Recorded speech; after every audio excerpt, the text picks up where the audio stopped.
Yes, co-host. What is up, Corey? What's going on in your neck of the woods? Man, I'm full, man. Full? Yeah, I'm full. Yeah, Full of shit. I knew. Why did I know you were gonna say that? You full of shit. I know. So predictable. No, man. I just got through eating dinner with the folks. Oh yeah? Not my folks, though. Oh, somebody else's folks? Yeah, somebody else's. It's somebody else's folks. Somebody took you in finally? Somebody finally took an old stray like me in. I was scratching at the door. Feed that old black man out there. Was it an old white guy? Like different strokes? No, it was an old white woman. The crazy cat woman took me in. She got a house full of 50 cats and one black man. Nice. See me fighting to use the litter box. Oh, get on out of here. What are you talking about, Corey? I know, man. I know. I'm just trying to get the party started, man. All right. How you doing? Doing good, man. Hanging out, huh? living, learning, loving. You know, it's about all I can do. Okay, you ain't doing a goddamn thing in there. Sitting in this room looking. That's what you're doing. Oh man, tonight. What is going on tonight, Corey? Man, I want to talk about some cool things, man. Got boy. some cool things to I discuss. hope so. We gonna have a show centered on a little bit centered on death. Oh God! Again? I know, man. Again, that's like one of your favorite topics, apparently. Man, there's a lot of death in my life. I live death, man. You got to bring everyone down by talking about it, right? If I got experience it, everybody's gonna live through it with me. Nobody wants to hear about that, Corey. Die with it with me. All right, I'll let you go on your little death rant again, but yeah. But hey, we got keep some good. Keep it upbeat. All right, don't try to depress me with you. Man, with no. any really bummed out stories. No, it's not going to depress you at all. It's not. I got a special surprise here. Okay, look. What, a dead body? Look, I got you my, do a weekend at Bernie's? my dead friend right here. Say hello, Charlie. All right, Corey. That's work his mouth like a puppet. Right? No, look. That's really fucked up. Look what I got here. Look.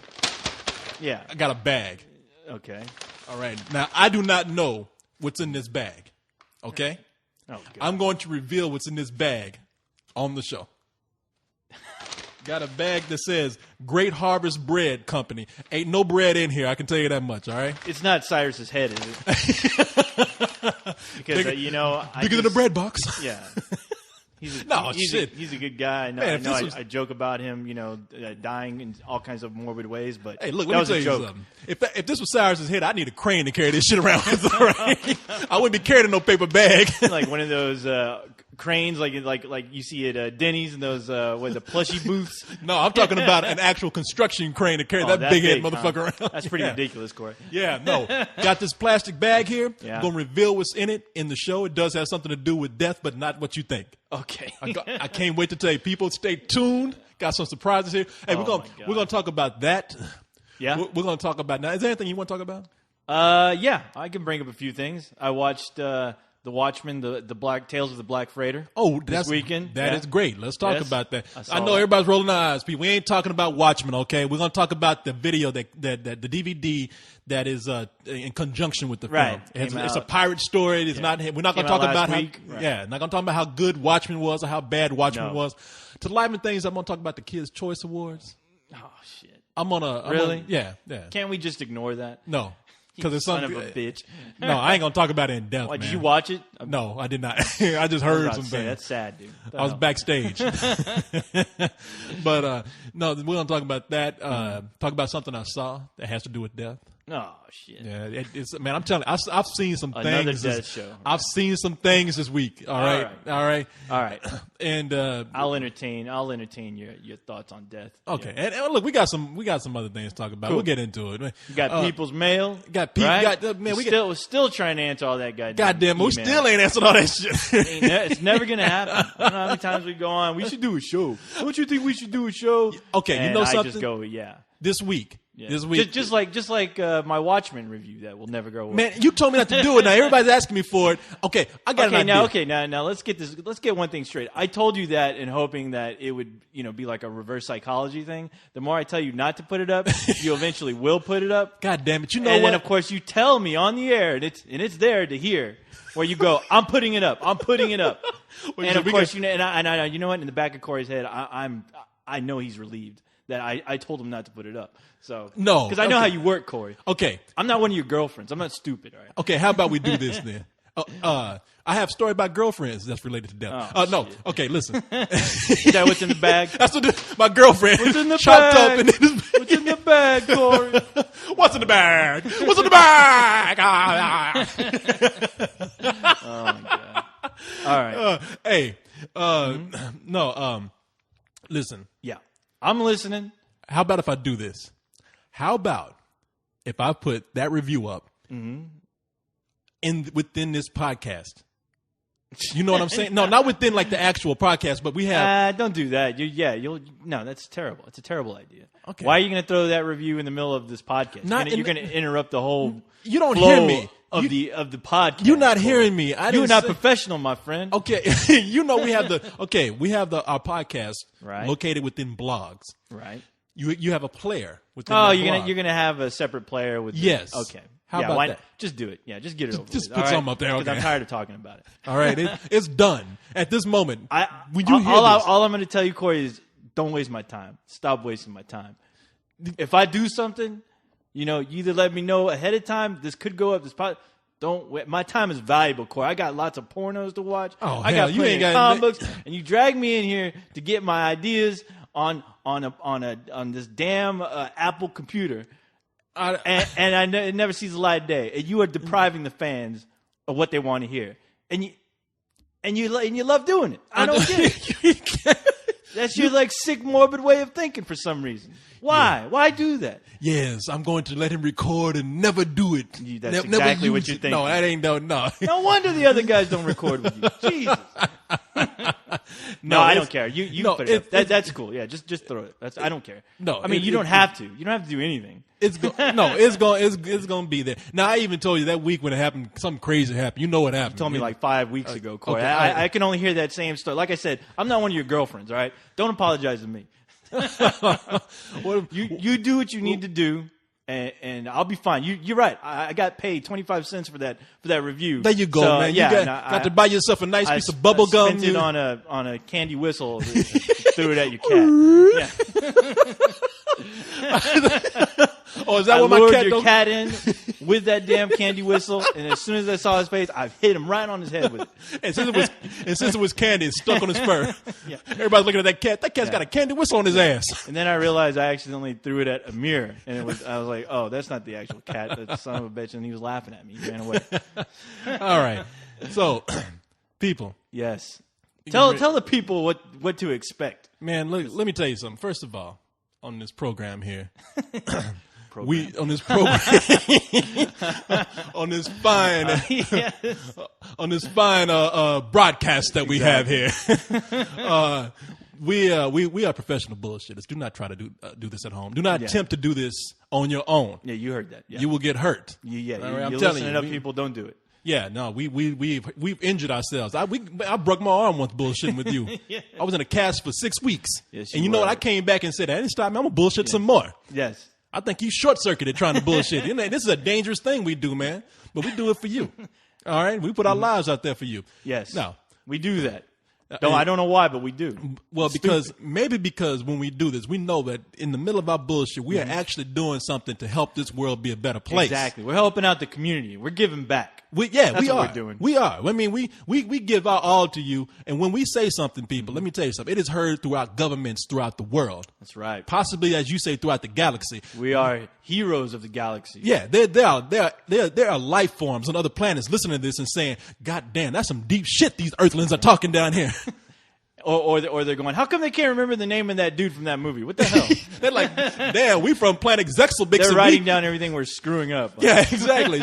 It'll get here light years later. What do you mean that band's not popular? What are you talking about? Yeah, on planet Goobly Goop, they're like, God damn, even Brad Pitt's name is easy for us to remember. How can I can't remember that shit? Julia Roberts, you dumb motherfuckers.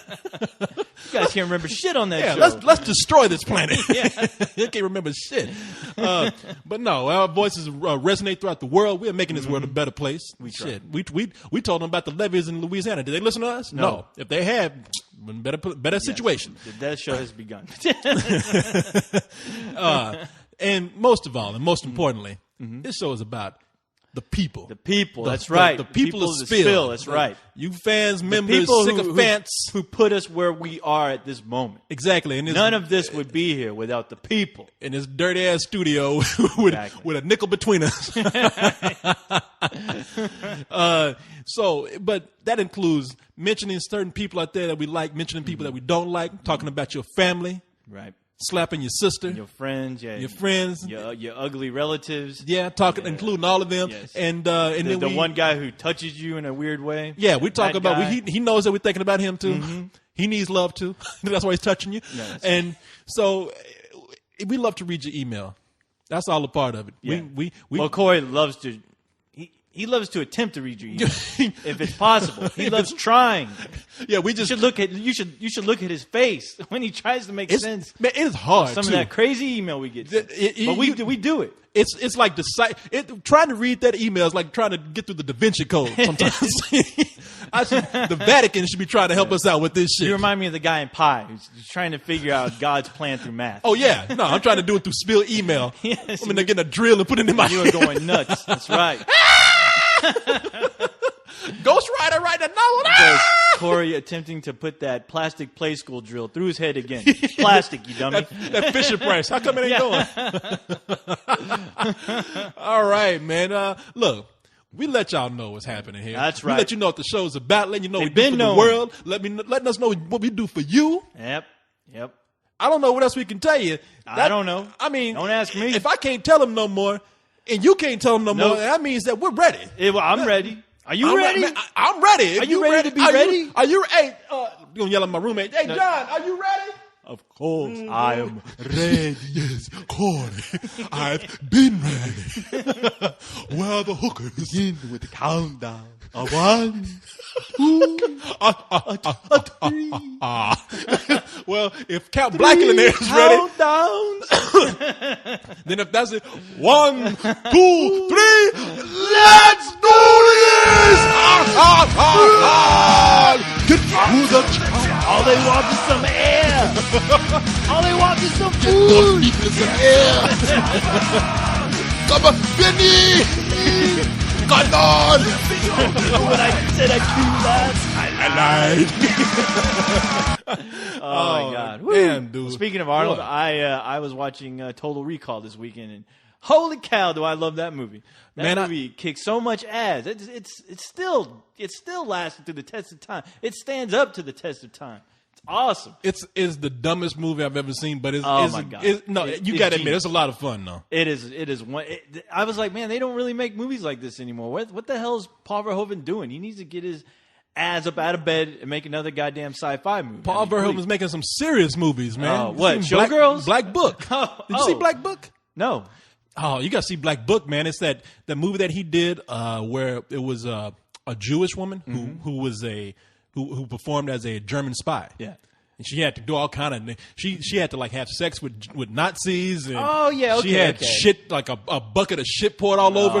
Let me tell you something, man. Yeah? I've seen some gory things in movies. I mean, we both have. I know you've seen some crazy stuff. I was watching Total Recall, and I mean, every time there's a shootout, it's gory as hell. I mean, Michael Ironside is like killing everything in sight. He's even trying to kill himself when he's on Mars, and he's shooting at people, and he's like shooting at the dome. Then it's like, and his friend is like grabbing him by the arm, going, "You fucking crazy! You're gonna kill I don't care. Yeah. I'm gun crazy. No, man, I've seen. In Total Recall, they got bullets that just make you explode. Yeah, they're just any small hole in your body is like gushing with blood. Oh yeah, like he shoots you in the stomach. You don't have a hole. Your abdomen is gone. Exactly. You're just a pair of legs after that. You could drive a goddamn truck through that hole. Yeah. Yeah, the rest of your body just gone. It's like from a fucking. You could be shooting a pellet gun. Mm-hmm. You're gonna explode in a Paul Verhoeven movie when they shoot you. But Paul Verhoeven himself has done movies with some of the grossest, bloodiest things I've seen in there. Mm-hmm. We've seen people just in all kind of just grotesque situations, just gruesome things. Really? Yeah, I'm talking about blood and intestines, guts, and all that kind of stuff. Yeah. But I have never been so disturbed as when I saw a bucket. I'm talking about like a bucket that's the size of a car. Yeah. Of shit being poured on a woman. Oh my god, that disturbed me more than. And this movie, they do that. Scat movie. Yeah. I won't say what part it's in. I won't say anything more than that, other than I don't know what it was, but they might as well have just like dismembered her and ate her alive. Are you serious? Yeah, and is this on DVD? Yeah, looking at shit dumped on her like that, it was just like, my God, I'm gonna be sick. Wow, I'm disturbed. My flesh is crawling. Okay. What is this called again? Black Book. It really is a good movie though, man. Really? Yeah, yeah. You saw Paul Verhoeven just doing movies that were just silly. I mean. Well, Starship Troopers, but Total Recall is even crying out loud. Yeah, and then you was like badass. saying after a certain point though, when it got to Showgirls, and you were thinking, okay, is this guy is he? Even though I didn't mind Showgirls, but you wondering I have no problem with tits and ass with chicks from Saved by the Bell. I ain't got no. Look, I didn't have a problem either. I'm just saying you begin to wonder. It's like, silly. Is this guy? Is he just a campy director and he's going to be progressively making movies that are worse and worse, or is he a real filmmaker like he was when he was back in his native country before he came to America doing things? And then you look at Black Book and you're like, okay, yeah, there's a hint of that guy. Yeah, he really is a great filmmaker. It was really one of the best movies I'd seen that year when it came out. All right. So, well, I'm gonna have to check that out. But no, Total Recall. Like I said, it made me sad to think, wow, movies like this aren't really being made anymore. And the sad thing is, there's no one with like a big star name like Arnold. There's no crazy absurd actor right now that can do what Arnold Schwarzenegger did with those movies back then, like The Running Man. I mean, Total Recall. I mean, just a ridiculous big guy who, his whole idea is to shoot people and get from point A to point B, and that's all you care about. Now, you're right about that. Don't you think about it? And he was a huge presence. I mean, he is the goddamn movie. I mean, that whole movie is pretty much on his shoulders. No, you know what you could have put with every Arnold Schwarzenegger movie that came out. You didn't even have to tell people what it was about. You could have just said another Arnold Schwarzenegger action movie. Exactly. Put his face on the poster in a different costume. And be like, I'm there. And you're excited. When the villains are fucking up, you're like, dude, oh shit, you fucked up now. Oh yeah. You wait till Arnold gets a hold of you. Yeah. Oh, you big dummy. Oh yeah, you done messed up now, you big dummy. Yeah. No, you could be gave him some air. Like seriously, like you could be on the playground, some kid could tell you, shit, you done fucked up now. You know my dad is? Yeah. Who? Arnold Schwarzenegger. Oh shit, man. No. And you know what? Arnold Schwarzenegger would have came out to the playground and ripped your arms out your socket. And it would happen with you just turning around and you accidentally bump into his legs. Yeah, and your head wouldn't reach his crotch, and he just grab you by the arms and rip you like a piece of chicken. I don't care if you're 9 years old. Playtime's over. Oh my God. Break the leg. Give me my hand. My God. I'm a fucking kid. Oh yeah, I don't kid around. Don't kid around. Nice. That's the thing. He had all these puns and shit. Oh yeah. That is the luckiest motherfucker in the world, man. You could write any pun and he'd turn it into gold. And he could see stick the around. worst puns. Somebody just saying stick around. Like when he dropped that guy off the cliff and command, I had to let him go. Yeah. I mean, the motherfucker couldn't. He couldn't talk. No. He couldn't act. Mm-mm. And sometimes you even wonder if he could even think. And you know if he didn't know if he was a robot or well, that's he was the thing. real Like shit. he fooled us all in Terminator just because you didn't have to do much playing a robot, but. I mean, he set the blueprint as far as the Terminator movies go of how you need to act when you're a Terminator. I mean, you give any of those movies to anyone else, I don't think they'd be as a huge success as they were with that guy in them. I mean, you can't fucking put The Rock in any of those movies and have them be as a cult phenomenon as those films were. Well, he was just big. Yeah. I mean, he was Mr. Universe. He's a big guy, and he had presence, dude. Yeah. That guy when he walked into a building, you were like, oh, fuck, that's Conan. He was big and he had charisma. Now, I tell you, because anybody else who talked like him come in and try to read a script, they'd be like, that motherfucker's retarded. Yeah. Can you see somebody try to read a script? Hello, my name is Larry. I'm here to pick up the UPS package. And you're like, this motherfucker's retarded. Get him the fuck out of my office. Even like the scene, my favorite scene in Terminator is when he's going door to door and he's like, hi, I'm looking for Sarah Connor. I wonder if you can help me, please. Yeah, he sounds like a retarded man. Yeah. He's not really selling, Avon. Yeah. I got some new products you need to test out. To make you beautiful. Yeah, could you see him being like a Jehovah's Witness? Have you heard the good word? Oh, I'd like to come in and tell you about the Lord. come on in, man. Well, with Total Recall, it's funny because there's scenes where, he's talking to himself in the monitor. And he's like, "Hi, I hope you know that you're me, and I want me back. That's my body. Well, thanks for not getting me killed." He's like laughing. He's like being all smug. He can barely pull it off.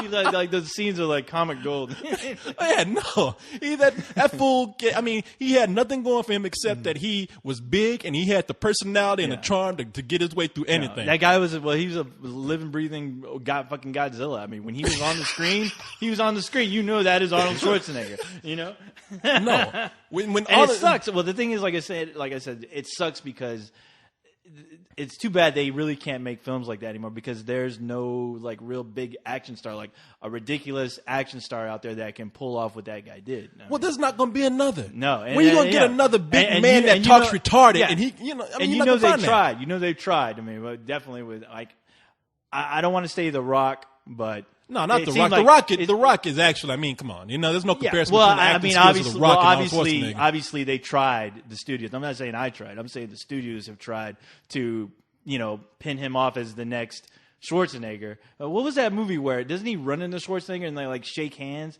And that's supposed to be like him passing the gauntlet. Yeah, to him? passing of the big action star. That's right. I forgot what that was, but exactly.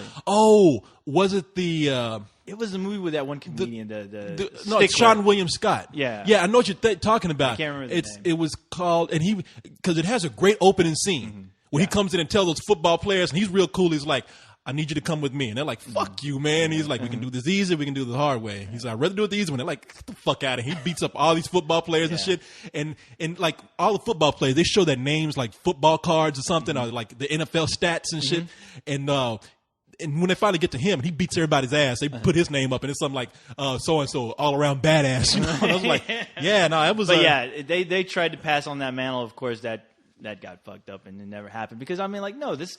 When I look at The Rock, I don't get that same like, oh shit feeling that you get when you see Arnold Schwarzenegger, especially when he starts blowing people away. But it's funny watching Total Recall, this scene where he's being compassionate towards the people, which is like it seemed like foreshadowing to his now he's like the governor of California, where he's trying to help the people. They're just like, just give them some air. Yeah, give the people some air. Or like in The Running Man, where he's in the helicopter and he's like, all they want is some food. He's like, kill them all. The hell with you? And my favorite part is when they pin it on him and they re-edit that video where he's like, "What are you doing? They're just there to get some food." He's like, pull back. And he's like, "The hell with you?" And you see the helicopter start killing people. Oh my God, it's pure genius. That's what he should do when he's running. When he's as governor, that's what he should do when somebody doesn't like what he says. Yeah, the hell with you. Yeah. Because he wants to be compassionate towards the people. Like, all the people out in California, some electricity. Stop the madness. Can't you see that? It's like, can't you see people saying, Governor Schwarzenegger, what are you going to do about gay rights? Just give them some food. Give them some air. Give them some rides. I don't think that's going to help us. The hell with you. The hell with you. Yeah. We're against it. How are you? What are you going to answer us? I'm a cop, you idiot. Oh my God. But praise be to Arnold Schwarzenegger. Oh man, no, you were never going. That dude is lightning in a bottle, man. He's one of a kind. He is. I mean, as a dude who had everything going against him because he can't fucking talk, he can't act, but hey, everything was worked in his favor somehow. Right. And that's why you will never have that again. Now you have somebody who will be in a different situation who comes about in a natural way and be like, this guy ain't gonna never happen again. But having another Schwarzenegger, no, it would never be another Schwarzenegger. No, not at all. Schwarzenegger is Schwarzenegger. All right, exactly, one of a kind. Respect that shit, okay? You better, yeah. And it'd be nice, like for one day, whenever he's done with being governor, if he can actually do at least one more badass movie, like his Swan Song or something. But he needs to do that movie where he's an old guy. Mm-hmm. And he doesn't. Everybody thinks he doesn't have it to kick ass anymore. Right. And they put him in a situation he beats the fuck out of everybody. Well, hey, Clint Eastwood, he constantly shows that he can do that. So I mean, think about it. I don't see why Arnold can't. Because Clint Eastwood looks like you could just bend him over and break his ass in two. I mean, he's a skinny dude walking around, but for some reason, because he's old and crotchety, he's got that whole thing of like he's cranky enough to beat somebody's ass. Yeah, he looks like he's been through hell and back. Exactly, he has that look and that's what it is. And those eyes. I mean, shit. Like Unforgiven is still. I mean, it's by far one of my all-time favorite favorite like Clint Eastwood film. Just because it's like I believe this character was at one point a badass. Where his life took him to where his dead wife finally redeemed his soul, and he told himself he'd never go back to his old ways of killing babies and anything that was walking. And you see somebody push him to the brink, and he just snaps. And that character is, I mean, saw him just become who he once was. Well, that's what's so good about scary as hell. Yeah, Clint Eastwood is the kind of guy who looks like, damn, this guy looks like he's been chained to a car and dragged down the street, and he still ain't dead. No, ain't nothing I can do to hurt him. He's been buried alive. Yeah, been burned. He's been fed to snakes. A bear ate his ass, and he was shit out the bear's ass and came back and killed the bear. Yeah. I'm not fucking with. I'm walking away. That's what Schwarzenegger comes up to you. Now, first of all, he's big. Yeah. He comes up to you talking about, nah, fucking nah. This dude's crazy, man. Wouldn't it be awesome to see Schwarzenegger and Clint Eastwood in a movie together? That would be great, man. Fuck yeah. Them against the world. Oh, man. And Chuck Norris makes a cameo. Oh, man. I know.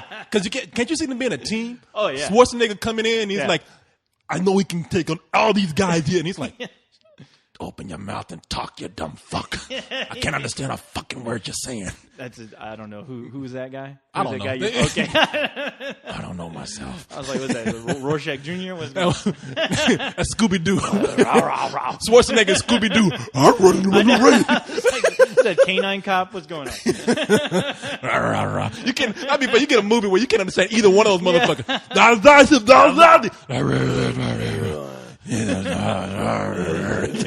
What did you say? And all you understand is, get down! That's how they would get the guys in the room, because everybody would stop and be like, what the fuck are they saying? And then Quado from Total Recall comes in and helps. Open your mind. Open your mind. Start the reactor. I'll tell you, man, that's one of my favorite lines in the movie. That one line, open your mind. I'm like, after looking at this, how can it not be, for crying out loud? Look at you, dude. You like hanging out in this dude's stomach. It's like, can you not open your mind? Yeah. That's how I used to get. Hey, let me tell you, that's how I used to get girls to have sex with me. What are you doing? Get off me! Open your mind. Open your mind. You rip open your shirt and Quado comes out and seduces them? No, well, I got a Quado and they coming out my pants. They coming out my shirt, coming out my pants. Open your legs. Open your legs. Turn on got the my own vibrator. Quato form down there. Got my own wisdom. Wade. Open your legs. I tell you, that freaked me out though when he opened his shirt and Quado came. I was like, what the fuck is that? And you know what? It's funny because like almost every actor in that movie has like a fake dummy head. Like there's like three scenes where there's two scenes where I think you see Arnold Schwarzenegger, like where he's pulling that lady's head off. And you see his head in the back, like his head is like moving, but it's like an animatronic head. It's an animatronic and head. It's the creepiest fucking looking head ever. And the same thing with the guy when he rips open his shirt and Quado comes out. His head looks like it's like his head has been plastered to death. You know what he it looks like? A weird puppet. You know what it looks like, man? Do you remember this weird video that Lou Reed did? Yeah. And where he's tearing off his face? Yeah, people look at this video of Lou Reed. There's a video that he did where he's just, somebody's going to post it. He's sitting there singing like, at first he's like, Lou Reed looks like he's higher than a motherfucker. And then he's like, wait a minute, that's not, what is that? That's not real. Is that Lou Reed? He's moving real funny. And then he just starts tearing off his face. And you're like, Had like flashbacks from Poltergeist when that guy's tearing off his face. I'm like, no, God, don't do that. Yeah, he's tearing off his face. And there's like, and there's an animatronic underneath it, like a mechanical thing, but it still looks creepy as shit, man. That was a big deal back then in the 80s. Like just animatronic everything. Like Ray Parker Jr., that the video for that, where they had like all these. What did you just do? I don't understand. What that could have been. That's anything. how the song goes. Oh, Ray Parker. Oh, okay. Wait a minute. Okay, I got you talking. You talking about Herbie Hancock? No, that's Herbie Hancock. You talking about Ray Parker Jr. is the Ghostbusters guy. It must have been because he's black. They all look alike. Oh, that video for Rocket. Yeah, Rocket. It's like Rocket. I haven't seen that in years, but that video always used to creep me out because remember there was like a weird looking bald headed guy he looked like just a laughing guy. He would like constantly like. Like his whole body would shake like crazy. Real creepy looking character. There was that, and then there was the guy in the bed who kept like. He's like convulsing. Yeah, he's trying to get up, and he couldn't. And then they had that bird's face that was poking through the window with the beak, with the crazy animatronic looking. Man, that'd be and then every now and then Herbie Hancock would come in. He wouldn't even sing. He'd come in with noise like. And I'd be like, okay, this video's too fucking weird for me. Oh my god! We're jumping on a tangent here with the '80s videos. I mean, we can start naming tons of videos like. What was that? She's one in a million girls. One in a million girls. And with that weird video where a kid in a wheelchair is getting spun around with these hot girls. He's brought into like a fun house. Yeah, like he's brought into a fun house, and at the end of the video, he turns into this old guy. It's like he can't escape this wheelchair and these hot girls, and like you see them. It was the tubes. Yeah, the tubes. One in a million. Yeah, one in a million girl or something like that. And the creepiest scene in that video is like when they're rolling out the kid, and he comes out as old man. He looks like the grandpa from the Texas Chainsaw Massacre. What it is that it's you know when you go on those rides like through the spook house or the fun house, you're on like a bumper car type thing, right? And so he's being brought in. He's seeing all these hot girls, and they're all dancing and God, shit. And it's just one scene after another of a hot girl in some sort of motif, right? And then at the end of the video, like this motherfucker couldn't take it. It's like that shit was so good that at the end of the video, the doors open. He comes out on a little bumper car and it comes towards the screen at the shadows, and it's a kid with an old man's face. It's like an old man, and I swear to God, he looks just like the grandpa from Texas Chainsaw Massacre. And you see the wheelchair, like she turns the wheelchair, and it's like the kid is so limp, like his head like jerks it almost back. snaps. Yeah, it almost snaps. It jerks. Fuck, man. And I'm like, God, I felt like I was watching a Twilight Zone episode because it's weird because these girls are like seducing this kid, like rubbing their hands, and I'm like, oh my God, this is so hot. Shit, they took his soul away. He could take that shit anymore. They sucked his life away. Yeah, that's what happens. See, kids, there's a lesson to be learned. That's what happens to you when you go to strip clubs. Hot chicks in wheelchairs, like all those old dudes you see at the strip club who are like standing in front of the stage looking all lonely and shit. Yeah, they're all 12 years old. We all have a lonely 12-year-old inside. Exactly. Oh man, yeah. Anyway. Yes. Anyway. You wanted to talk about death. Right. No. Well, we could, you know how we do. We talk about anything. Yes, man. I'm we know how we are. We roll in with anything. Like I said, we might be talking about people. On to a happier subject. Yeah. No, I went to go. You were gone this weekend. No, I didn't. Right? No, I went to go. Oh, no, you didn't go. No, I didn't go to Waco. No, last week I went to go to the UPS store to mail off something. Right. Across the street, they got the yellow tape posted over a straight, like strapped over a parking lot. Yeah. And police cars everywhere. Yeah. And I look at the guy at the counter, and there's a customer on the other side. I look at these guys, and I say, "What happened?"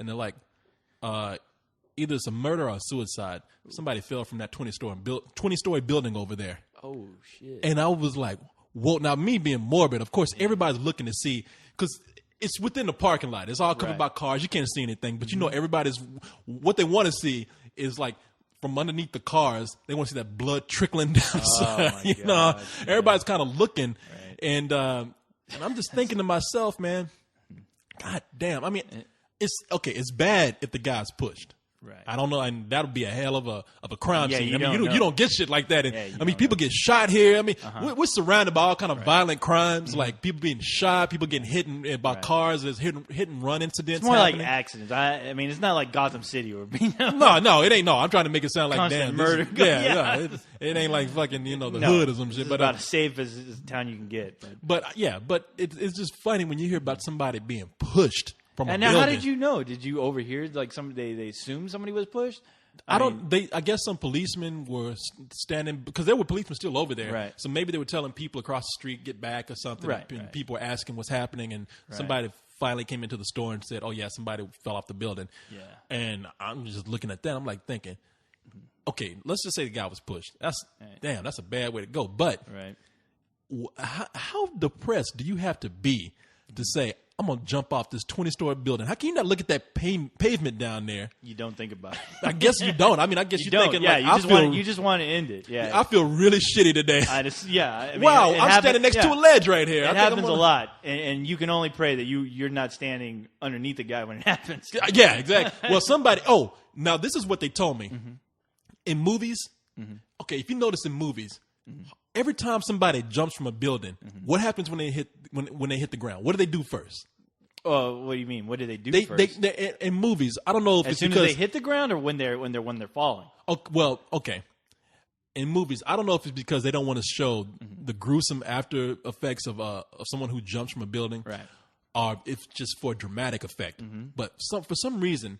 Oh, they fall through a car. Yeah, they hit the roof of a car. Right. They either fall through the roof or they bounce off. Because that's more entertaining to watch. Exactly. It's like I said, it's more dramatic. Yeah. And I think it's like an explosion without the fires. Yeah, exactly. It's like the car coming off the cliff, and for no reason, like it hits and explodes. Yeah, you could be in the middle of the fucking desert. You fall off a nuclear warhead going off. It's like boom. Nothing but a big glorious blaze of fire. You don't hear no sound or anything. No, in movies, you could be in the middle of the fucking desert. You could be thrown off a cliff. There's going to be a car down there for you to bounce off of. Speaking of that, there's a scene in Total Recall where there's one of those. Damn, well, you into this role Total Recall. It's funny. Well, I'm telling you because there's a scene where Arnold Schwarzenegger is in a taxi cab, one of those Taxi Joes or something, with the animatronic. Oh, the animatronic guy, yeah, driving the car. Anyway, he gets out of the car. And it's a tiny. It looks like a golf cart almost. But the thing is, as soon as Arnold jumps out of the car freaks out and heads towards a rock, and barely taps the rock, and that whole fucking thing just goes up in a huge ball of fire. It's ridiculous. In a Paul Verhoeven movie, you can't hit shit and not have it explode. Yeah, that's an example of just how ridiculous movies can get. You could be riding a mule, but it was awesome as hell. Yeah, no, if you could be riding a donkey. If you get tapped, both the donkey and the car is going to explode. It's funny because the guy's like, "Hope you enjoyed the ride." Boom. Well, this dude, man, I said to myself, you know something? That never happens. People hit the ground and that's it. Well, yeah. Well, you hit the ground and then you bounce. Oh, well, you know what? Yeah. This dude hit a car. Oh, really? And people were saying, damn, that dude's going to be pissed when he comes out and finds out. Because, I mean, does your insurance cover suicide? People jumping off and committing suicide and hitting your car. That's a good question. I would imagine, yeah, probably. You mean you call them up, you be like, you never believe what happened again. Imagine having to make that phone call and... Yeah. Damn. I mean, does that count as hail damage? Yeah, right. I mean, come on. Probably not. The only difference is God's not pushing people off. People do that. Oh, that's debatable right there. Yeah. But yeah, imagine like having to.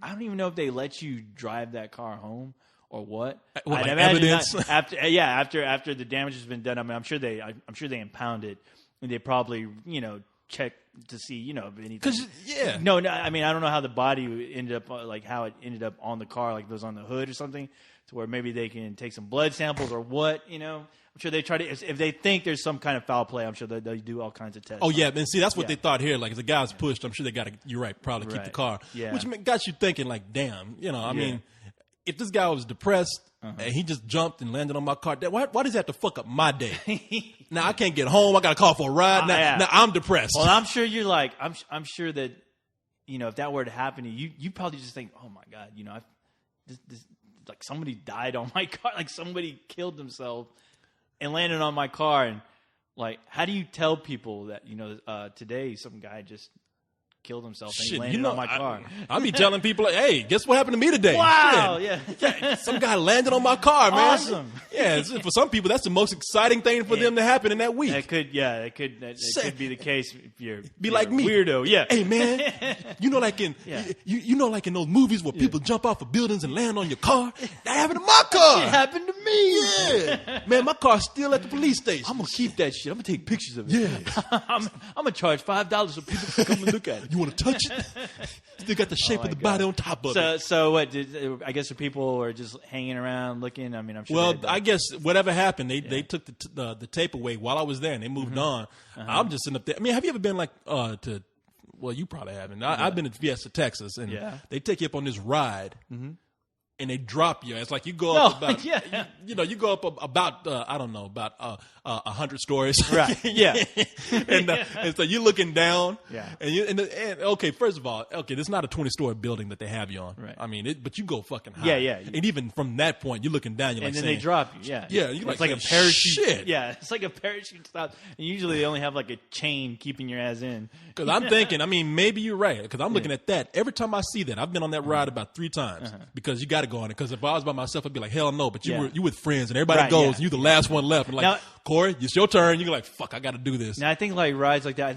I think one's called the Superman, where they harness you in. You're like you're sitting down with like a group of like 6 people, and and there's probably like 12 all around. There's I rode that. Where it takes you up and it just drops you. Oh, but you remember the rides where it used to be like a parachute. They'd lift you up. That's the one I'm talking about. I didn't know. I didn't even know they make the they still do that rides. Yeah, because I was looking at that. When I went to Fiesta, Texas. I'm looking at that shit and I'm thinking, please God, don't let anybody want to ride that thing. Yeah. And I'll be goddamn at the end of the day, they're like, well, we got one more thing to do. Got to do the parachute ride. And I'm like, fuck. Because I tell you what, somebody actually took my ass one time. They kidnapped me. And they took me. I don't want to get in trouble. Experience the terror. But I got on one of those rides when they first, like the first time I ever really noticed them, and this is years ago.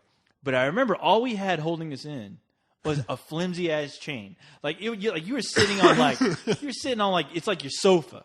Yeah. And you know how your cushions, it's almost like you feel like if you're at a restaurant, you're sitting in a booth. And the booth at one point, it's so like inclined, you feel like you're sliding off the booth. That's the kind of chair they put you in, and they just put like a flimsy ass chain. It's like Roscoe's fun parachute ride. That shit's at Home Depot on it. Yeah, it's like somebody made that shit.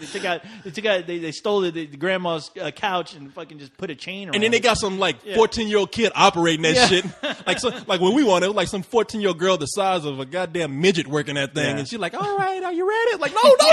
And she could care less. She's done it 100 times. She don't give a fuck. Nothing could go wrong. She's just pushing buttons, reading her She's goddamn 14 year. book. First of all, she's 14. She's got attitude. She don't give a fuck about life. She's kind of teenager. Probably telling her parents, "Fuck you." Yeah, reading her Harry Potter book, pushing buttons. I just want to read. I just want to talk on my cell phone, tell my friends what's going on with my boy that I like. And it's like, and she don't give. And then if she does kill you, I mean, she'll be traumatized for like about 2-3 hours, and then she ain't gonna get sued. No, she ain't gonna she ain't gonna go to jail. I think that's it's funny because we have like those what are they? Those not the carnivals.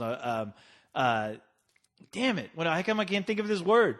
Like the carnivals, they come with the cheap ass roller coasters, and the Ferris wheels, and usually they come with the big Titanic, the carnival. blow up, the carnival. Okay, is that what word are you looking for? I thought there was another name for it, but the fair, the carnival. Yeah, something like that. But anyway. I don't know what the hell you call it. The death funland. The death. The death trap. The death trap, exactly. And where you get on those rides and you always hear like the worst horror stories with the people either losing their heads because something goes wrong with the ride, the chain breaks loose. Somebody's people head gets flying severed. off into the middle of the freeway. And exactly. Shit. People getting stuck on a ride and But those things, I mean, half the time, like they're not really. I don't think they're insured all that much, and they don't get properly inspected. Well, that's worse than at Fiesta, Texas. Yeah.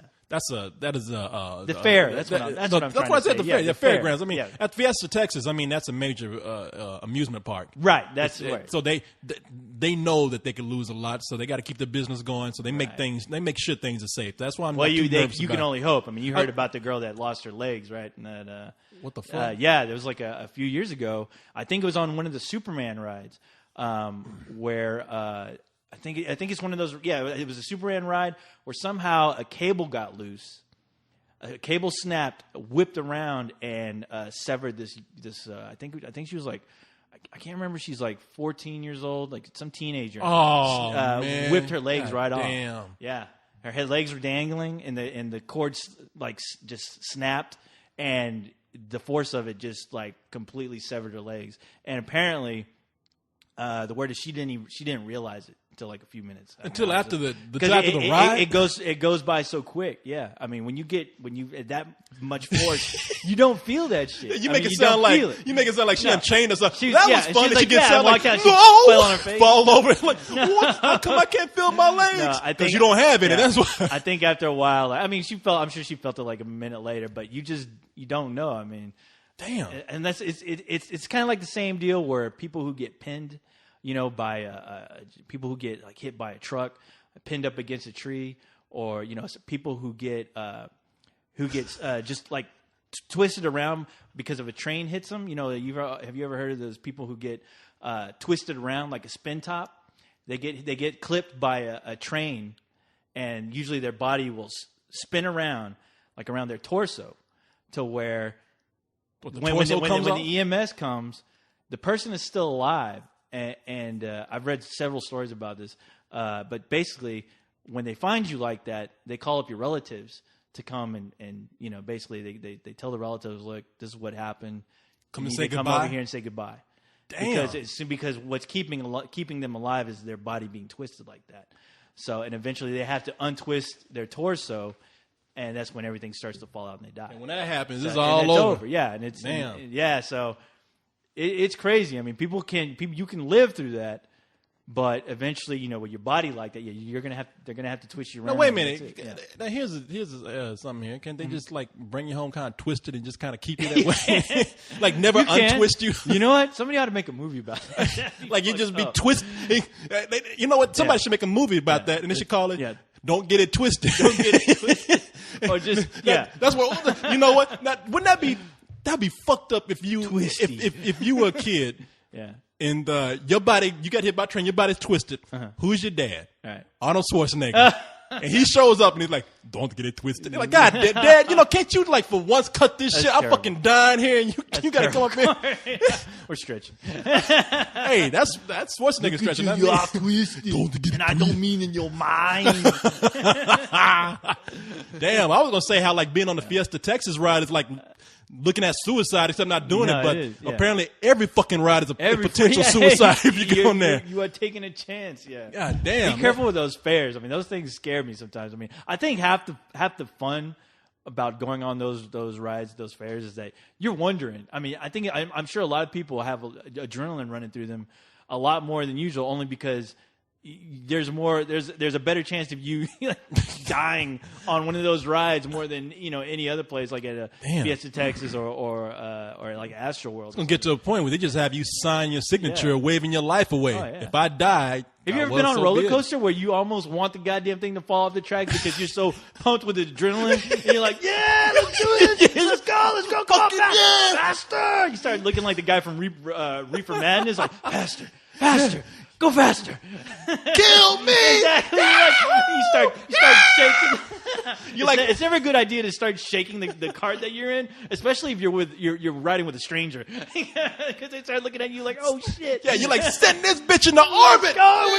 Let's go down. I regret nothing. Express elevator to hell, going down. You like that motherfucker at the end of what was it, Doctor Strangelove, who was riding that bomb. Like you heading straight for a cliff and you don't give a fuck. So awesome. Yeah. Fucking roller coaster, man. I love that scene. I was like, what a way to go. That's how I want to go. Fiesta Texas, bitch. Woo! Yeah. I'm so badass with it. I want to have a terrible blue screen behind me too. Yeah, exactly. The ground coming closer. Maybe that's what that girl with no legs was like. Maybe she did feel it. She just didn't give a fuck. She's like, yeah, fuck this. Fucking badass, man. You just hear a... You fucking knees, legs. I need no legs when I'm fucking Superman. Yeah. Oh my god. That shit stops. I'm like, oh. I know, man. I know. Shit happens. Be careful, kids. Yeah. See, now you go through all that kind of shit, and that's when you think, like, God damn, maybe it's a rush when you kill yourself and you go down like that. Who knows? Well, they say usually when you fall from like crazy, like from God knows, I don't know how many stories it is until you like honestly you lose die, consciousness. You lose consciousness and you die before you hit. I think that's a myth. You can only hope that's true. I heard like they said, you keep your eyes open, you see that shit until the pavement says splat. Yeah. Well, you know the funny thing is that how many stories do you hear of people parachuting from planes where their chutes don't open up and they end up falling, hitting the ground, and surviving. You know what I heard? I heard about, let's see, how many stories? One.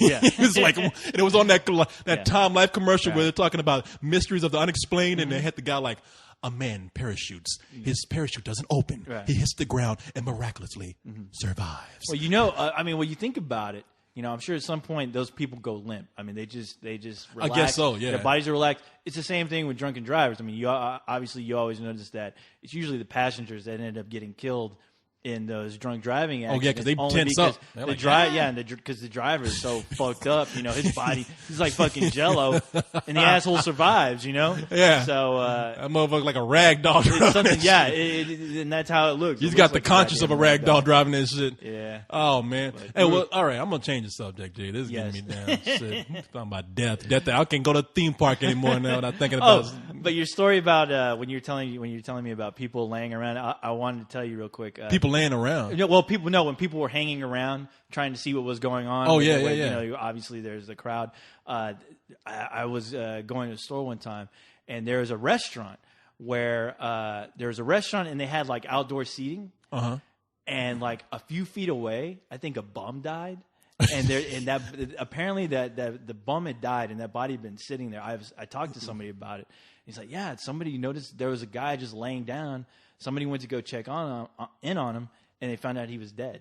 And people were eating right in front of like a few feet away from this bum who was laying down on the right there in front of everybody, laying down on the sidewalk there, and he was dead. And the ambulance came by, and the weird thing about it is, I was there when the ambulance showed up, and they come, and and you're looking, you're wondering if the guy's moving, and they kind of look at each other and they kind of give, he's gone. That's a universal sign. Like when you like check somebody's pulse, and you look at somebody like shake your head. Yeah, it's gone. They get the sheet out. Yeah. Oh yeah, that's what they did in that one of those that I'm falling, I can't get up. There's one where some woman falls down the steps, right? and then the ambulance comes, and the guy looks up at the camera, and he's like. It's like, bitch is gone. We're gonna have to do some paperwork. But the thing is that they were getting ready to load up this body, and people were still sitting down and eating. I mean, right there, like looking at this. I'm like, hey man, that is the weirdest. That's like the most morbid thing. That's like, it reminded me of like when you see like animals in aquariums, like you see like either like a dead fish or a dead animal, and all the other animals are just kind of still doing their thing, just kind of hanging, and they're just walking around it like it's no big deal. I mean, that's what it kind of reminded me of. I'm like, it's kind of sick in a way. Co-host, come on. What? It was just a bum. Oh, I think it was that girl you were hanging around, Corey. I don't know, man. That chick she finally did have died. Long, dirty hair. Yeah. That homeless chick that I was attracted to. Yeah. Oh, I saw her the other day, man. Uh-oh. Okay. Did no. Did you pop the question? Hey, baby, what you doing tonight? like she got anything to do. I rob you. I rob you, baby. No, I don't know what's going on over there. I saw another in the same vicinity, another homeless girl, young homeless girl. This one was a blonde. Yeah.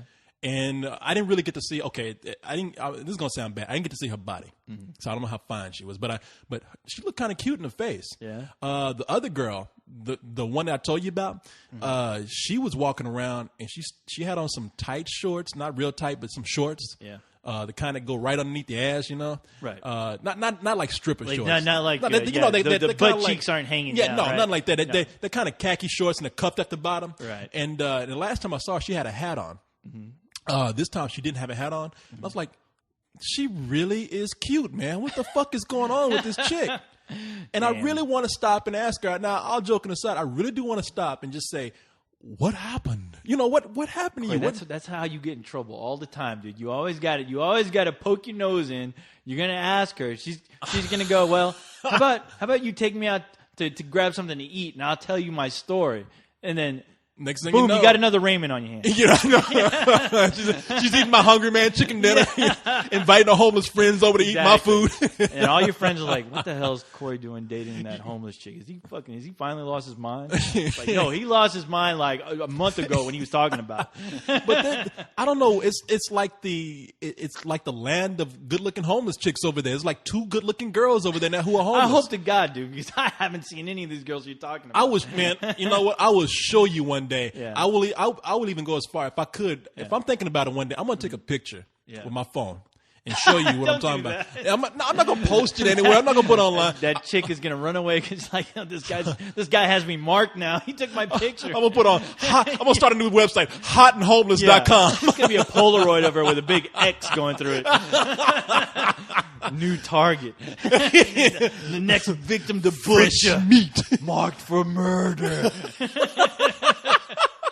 Oh my God, Corey. No, man, I'm not. I mean, dead seriously, man. I don't know what it is over there, but that chick was, she was cute, man. Yeah. And then, so when she didn't have a hat on, I was really like, wow. I mean, this girl should not be on the streets. I'm gonna go look at her and like, it's a man, baby. It's a man. And you want to kind of really, you think.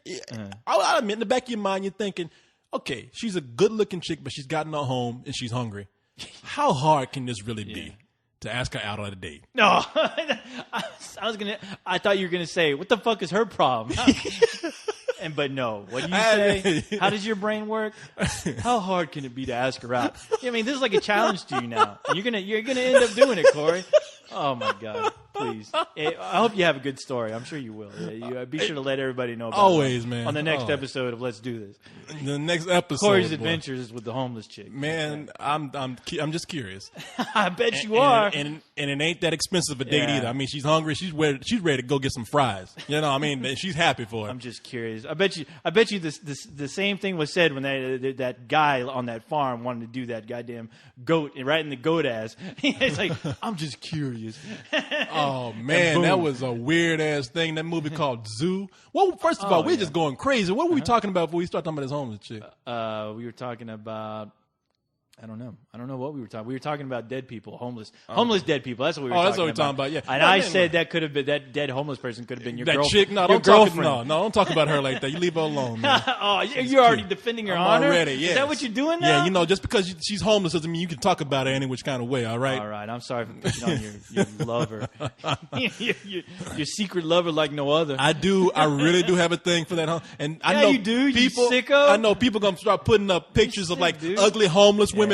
No, she is cute, man. All right. You know her. She got a dirty vagina, dude. You know that, right? That's why she needs to come over here. Hey, look. That's why you treat her nice. You bring her home and let her take a bath.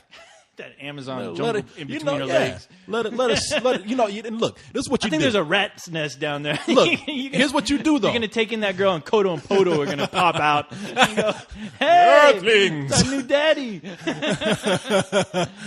No, man, what you do is you bring her home, you put her in the bathroom with some soap and a scrub brush and some water, and you don't want to know what's happening. Some bleach. You just say, do what you got to do to make yourself clean. I don't want to know what happens. No, she's going to make soup. Stew's ready. It's got meat and everything. Exactly. It's gonna use some of your socks. Some sock soup, chunky soup. When's the last time you had a good bowl of Wolf brand chili? That's too long. Dinty Moore ain't got shit on this. Dinty Moore beef stew. It's gonna be Corey stew. Man, about that homeless dude, though, people need to stop and fucking quit eating. They pay money for that food. You think they're gonna stop for that guy? Now, I'm offended by that. You think people need to stop because this homeless fool is over here dead? Sick. Yeah, that motherfucker died. He knew the risk. Oh my God, that poor guy. I don't know what that means. He knew what he was getting into. I can only imagine he's like his last words were, "Feed me." He's watching people just eating. He got his hand out. God. Just one crumb could save me. This is the last time you take me to this restaurant. Manager, could you get rid of the riff-raff outside? Get this pish posh out of here. Oh my God. Oh man. I swear to God. Hey, okay. So now we're gonna get down to the nitty-gritty right here. So yes.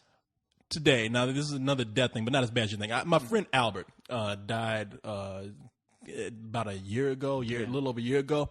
And ever since he died, I've been it's sad. You know, you lose a friend. He died young and everything. But the cool thing that happened from that is that his parents started becoming really close with me. So they start calling me and saying, Corey, we want. Now, he's Filipino, by the way. Yeah. And so he's like, I met that guy. Albert. Yeah, you met Albert. Yeah. It's crazy when you told me he died. I was like, wow, that guy? Wow. Yeah, I know. That's what I was like. Yeah, it's weird. When I got the call, I was like, Albert? Yeah. And Albert was one of those silly dudes that you laughed at him every time he called, and you took for granted, like, okay, I'll talk to Albert later, man. He's always talking crazy. And he, like, when you heard he died, like, oh, fuck, man. You know, the guy was like one of my closest friends, man. So knew him a long time. I mean, ever since I got into school and everything. Yeah. But Albert, man, his parents have gotten real close with me. So they've been calling. We've been going out to dinner and whatnot. That's why I'm so full tonight, because I remember last time when Albert was alive, Albert and it was his stepmom actually. Man, the Filipino. Yeah. Okay, they love to feed people. Right. All right, I don't care. You can talk about any ethnicity out there. It's the Filipinos you got to look out for. Yeah. I remember one Thanksgiving, I have just finished eating Thanksgiving dinner. And I went over to Albert's place because Albert was in town, and I told his mom. She's like, "Cuddy, you got to eat something." And I was like, "No, Mrs. Ponce, I'm full. I just finished. A big Thanksgiving dinner." Right. And she's like, "Okay, but sit down, try this." And and the food was good, and I tasted it, and she just would not stop putting stuff on the plate. Right. She's one of those people who don't listen. I'm full. Okay, you try this now, and it's like, God damn, right. And I was sick. And that's what they did. You tonight. kept on eaing like a dumb fish. Well, first of all, it was good, and she wouldn't stop feeding me. Just close your mouth.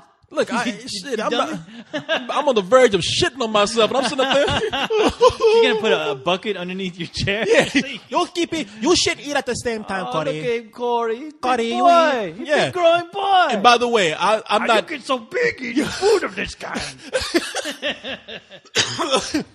By the way, I'm not doing a bad. I'm doing a bad stereotype, but she really does talk like that. I'm not. Right.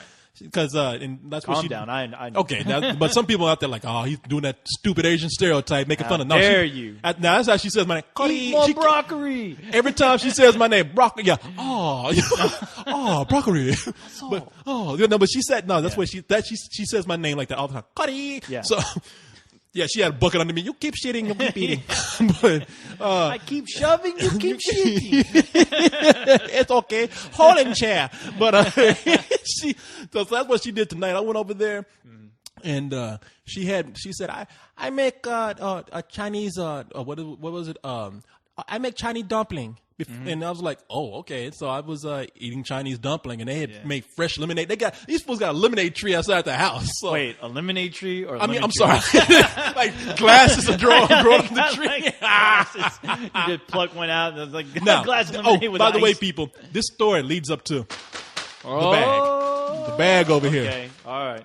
So now, so they feed me and everything, and Chinese dumplings, rice cake, and fresh made lemonade from the tree out there. Badass. And I'm like sitting up there like, oh, Miss Ponce, that was great. Yeah. That was so wonderful. Delish. And she was like, and I was full, right? And I was like, oh man, I hit the spot. And she's like, that's good. We can eat that before we go eat dinner.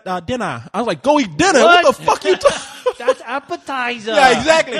Cuddy, that's appetizer. What? Huh? But I had a good time hanging out with his dad and everything, and we did go eat dinner. And they bought dinner, of course. So I was obligated to eat a whole lot, and I couldn't finish it. I got a box. So I got like a whole meal for tomorrow. Nice. That's always nice. So we get back to the place, and Albert's dad says, now. Albert, you and him were really good friends. He considered you one of his best friends. I have some things here that I don't know what to do with except to give to you. Right. And I said, okay. I said, so what do you have? And he was like, well, I have this bag here, and it's got some tapes in it. And I was like, okay. I was like, so what are they? And he's like, well, they're tapes of the gentlemanly kind. Oh, damn. That's what's in the bag. And you took them. I don't know what's. But I don't know what. I don't know what to do. Did you look? He just said. Have you opened up that bag? He said. I don't know who else to give this to. He said, take it I don't care what you do with it. You look give like them away. Pervert. You look like a pervert. Now you know he gave him to me, and I'm like, okay, Mr. Ponce, I'll take him, and I'll find out what to do with it. Actually, his name's Pat, and I was like, I call him Pat. I was like, Pat, I'll go ahead and take him, man. Yeah, right. I said, and he's looking at me like, you gonna go home and jerk it raw tonight. He told you that? No, he didn't look. No, he didn't say that. But he looked at me like, jerk it raw. That's he looked at me like yeah. He said just go ahead and take it home, and you can give them away to whoever you want to, or throw them away, whatever. But he's looking at me like, yeah, right, motherfucker, give them away. Yeah, right. You're gonna go home and watch all that shit through. Give you a big wink, wink. Yes, yeah. Now I don't know. Gentlemanly things to him could just be like a Playboy video or something. I don't know what he's talking about. You didn't look. I did not look yet. Why don't you look right now? Well, you know what? I am going to look. Okay. I am going to look. It could be something very innocent. This bag here, I have not looked to see what's inside of it. Now, I've timed this out to where we are at the hour mark. Okay. Pretty much. Okay. So what we're going to do is, we're going to take a break real quick. All right. We're going to render out. And then we come back, we're going to look and see what's in the bag. What's in the bag? But that's going to be as much of a surprise to you as it is to me. Brown bag special. Back, yes. Yes. While you were doing that, I was thinking about what is the difference between a carnival and a fair?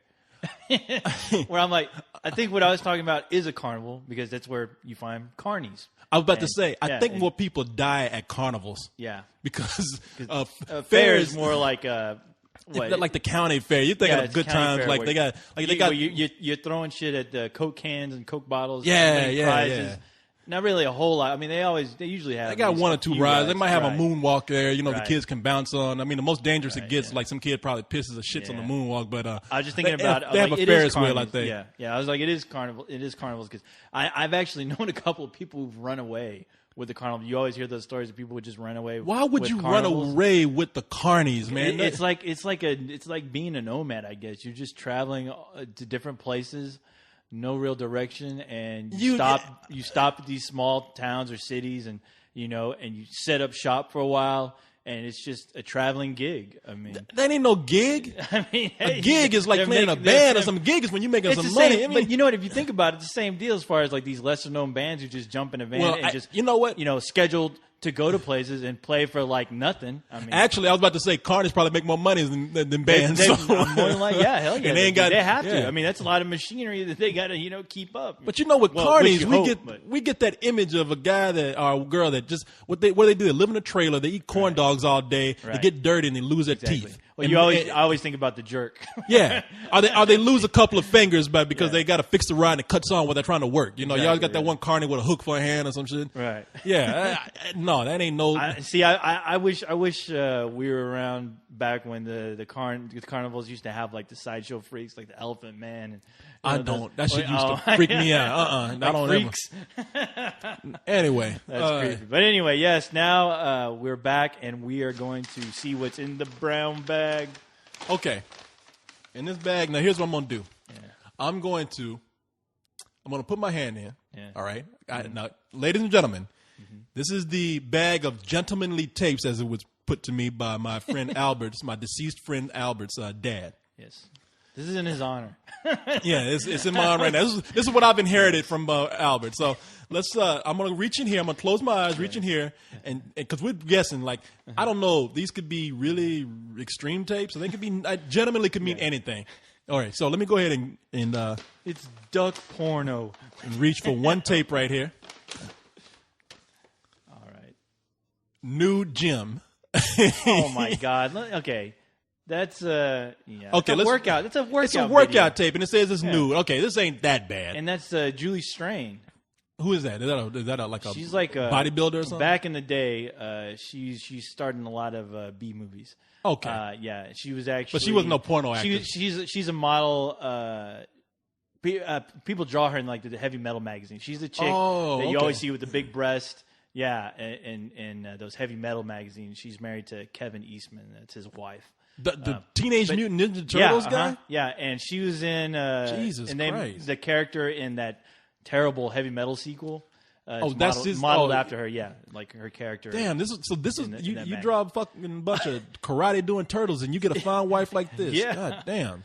So okay, let me read the back of this. It says, "You've never had a workout like this. Follow 6 of the hottest models as they work up a lustful sweat with their erotic exercise sessions. They push themselves to the extreme and then show off the results in a series of steamy video centerfolds, guaranteed to get your pulse racing." How old is this friend of yours? Now keep in mind, this is VHS. So this is from back in the day, man. And you know what? I'm looking at that picture of Julie Strain, and she doesn't have her breast implants. And that was like she's still before. hot. That was before, yeah. She kind of looks like a wrestler chick, but you know. I mean, okay, you know what? Today, this is innocent by today's standard. This ain't nothing. That's nothing. My dad has a copy. Okay, so that's nothing. My Asian father who abandoned me has like 2 copies of that. I'm sure. Okay, well, look here. We got I'm gonna reach in here and get another one. You got your hand in there for like 20 minutes, dude. I know. I'm feeling it. I don't know. I'm feeling it. I don't know. I'm just touching them. There's all kind of different kinds. Is it brains, Corey? It's like somebody put spaghetti in there. It's like I put my hand in there. I think you're touching the leftovers that she gave. All of a sudden, I'm like, ah! Oh, it's like it feels like brains. He put a Mogwai in here from Gremlins. All right, let's see. We got nude stretching. Oh my! What the fuck is up with all this nude shit, man? Oh my god! And you know he didn't do any of these exercises. He probably did just look at this and jerk off. All I'm thinking right now. Now, do you know who this is on the cover? I can't see it here. Let me see it real quick. It's funny that you knew who that was on that last one. Of course, I'm a genius like that. I don't know who the hell this is. You can't work calculus like a normal computer, but you know who the fucking nude exercising girl is. I do. Here you go. No, I don't know who that is. Okay, some random chick. Again, but anyway, nude stretching. Okay. All I can think about is I'm sure his parents are appreciating his. God damn! Look at this. Read this. Nude cigar smoking. You got to be fucking kidding me, dude. So listen to this. I feel like we're in a movie right now, and like we're just pulling out the most random, crazy bullshit on VHS. What? Nude cigar smoking? Really? Okay, listen to this. Cigar smoking has never been more pleasurable. Is Bill Clinton in this video? Let me see this. Let me see this. Look at this shit. That chick looks like Tanya Roberts on this cover. Wait. No, wait. Oh, no, it's not her. Okay. Oh, my God. Here's a smoking experience even the Surgeon General can't warn you about. Oh, my God. Oh, wow. Okay, now this is... Okay, in the back here, this is a part of a series. Okay, there's nude yoga, nude tai chi, nude personal training, and nude stretching. Wow. Okay. Oh, my God. All right. Woo, boy. This is fucking weird, but... That's like a 14-year-old kid's version of porn. I know. What was back in the day. Jesus Christ, Albert, what were you into? Okay. Let me go ahead and pull out another one then. Okay. Now, what I was doing was, the reason why I did that, because this is the first box I pulled out. As you can see, the packaging is it's how it is. It's pretty. It's paper all around. Yeah, right. I kind of got the feeling, I hadn't looked at these, but I got the feeling that, because there were like some more tapes in here that felt like this. Yeah. So I said, are these all kind of the same? Because there's more in here, but they all feel different. Okay. So I don't know if we got any more new things. And let me pull out this one here. You probably have some of his DNA on you right now. All right. I hope to God. Let's see. I hope to God you pulled out nude bowling. No, let me see. We got nude algebra. Holy Jesus. No, it's not. No, this one just simply says Marilyn Monroe. I don't know what that is. Okay. I'll right. pop it in and look at it. I know. So, okay, maybe it's not that bad. There you go. He's got new stuff in here. And he's got old stars from the 50s, whatever. All right. Let's see what else we got. Are you sure his dad didn't unload his shit on you? That's what I'm saying. Because right now, this is bullshit. There's nothing interesting about any of these things. I cannot see Albert wasting his time with something like that. Yeah, exactly. I'm sure the guy was well aware of porn. Yeah. Yeah. Well, if you're going to do porn, look at porn. Yeah. Why would you want to watch this shit? Exactly. Okay. All right. It's like Blue Ball Central right there. Wait a minute. Oh, wait a minute. Well, I think we hit something. It's a VHS tape with no cover. It's called Sex Academy #1. Oh, boy. Okay, so I think we might have Okay, you can watch that. I'm not watching it. Rated XXX, adults only. Adults only. Well, so now we get into the hardcore shit. Okay, so there is hardcore shit in there. There you go. Okay, that's one tape. One tape. Let's see. And I hope to God you wash your hands after you All right, touch let's see. Let's see what else we got in here. All right. Dora the Explorer. No, we got Lazy Town. Check this out. Mm-hmm. Seymour Butts Home Movies presents a Christmas orgy. Are you serious? I'm being serious. Look at that. Yeah, you're serious. Seymour Butts. Oh my God, I fucking hate this guy. This guy gets like the hottest chicks. He sounds like the biggest dork. There you go. Oh, so you're familiar with the work of Seymour Butts? I'm familiar with Seymour Butts. Yes. Yeah. And it's spelled Seymour as in SEYMORE Butts. Butts. Yeah. Wow. That fucking guy. God damn. So all right. So he really was a pervert. His dad wasn't lying. No wonder his dad was like, take this shit before my wife catches me with this bullshit. Still, that's not. Yeah. I mean, some people, they leave you a box of porn. That's nothing right there. We got two more tapes in here. Okay. Pajama Party X #3. Girls Night In. Okay, that's probably a straight up lesbian porn, porn, which is cool. Yeah. It's always nice to watch. Can I tell you something? I'm gonna be honest here. Okay, please I'm be honest. I'm going to be straight up honest with you here. Uh-huh. And I probably shouldn't be admitting this to you, but I went out with a girl. Yeah. A while back. Yeah. Girls got saved, straight up Christian. Mm-hmm. It's like going to church, not every Sunday, but like all weekend. She's a holy roller. Yeah, exactly. Saturday and Sunday. Right. And late Monday always nights. Bringing God into things. Yeah. You know, I mean, she's straight up saved. Right. But before that, when I went out with her, mm-hmm. she had some porn tapes. Right. And I think that they were left over from some ex-boyfriend. I don't think she went out and bought them. Right. But we did watch them. Okay. And I know Albert was friends with her. Uh-oh. Now this is all adding up. Yeah. Sex Academy and Pajama Party You've X. Seen them. I think these were her tapes. I think she gave these to Albert. Oh, really? Yes. Okay. I'm not lying here. I think he. Wow. What kind of? Okay. It's like one more tape here. Yeah. It's a little weird when a girl gives you porn. He's like, here, take this.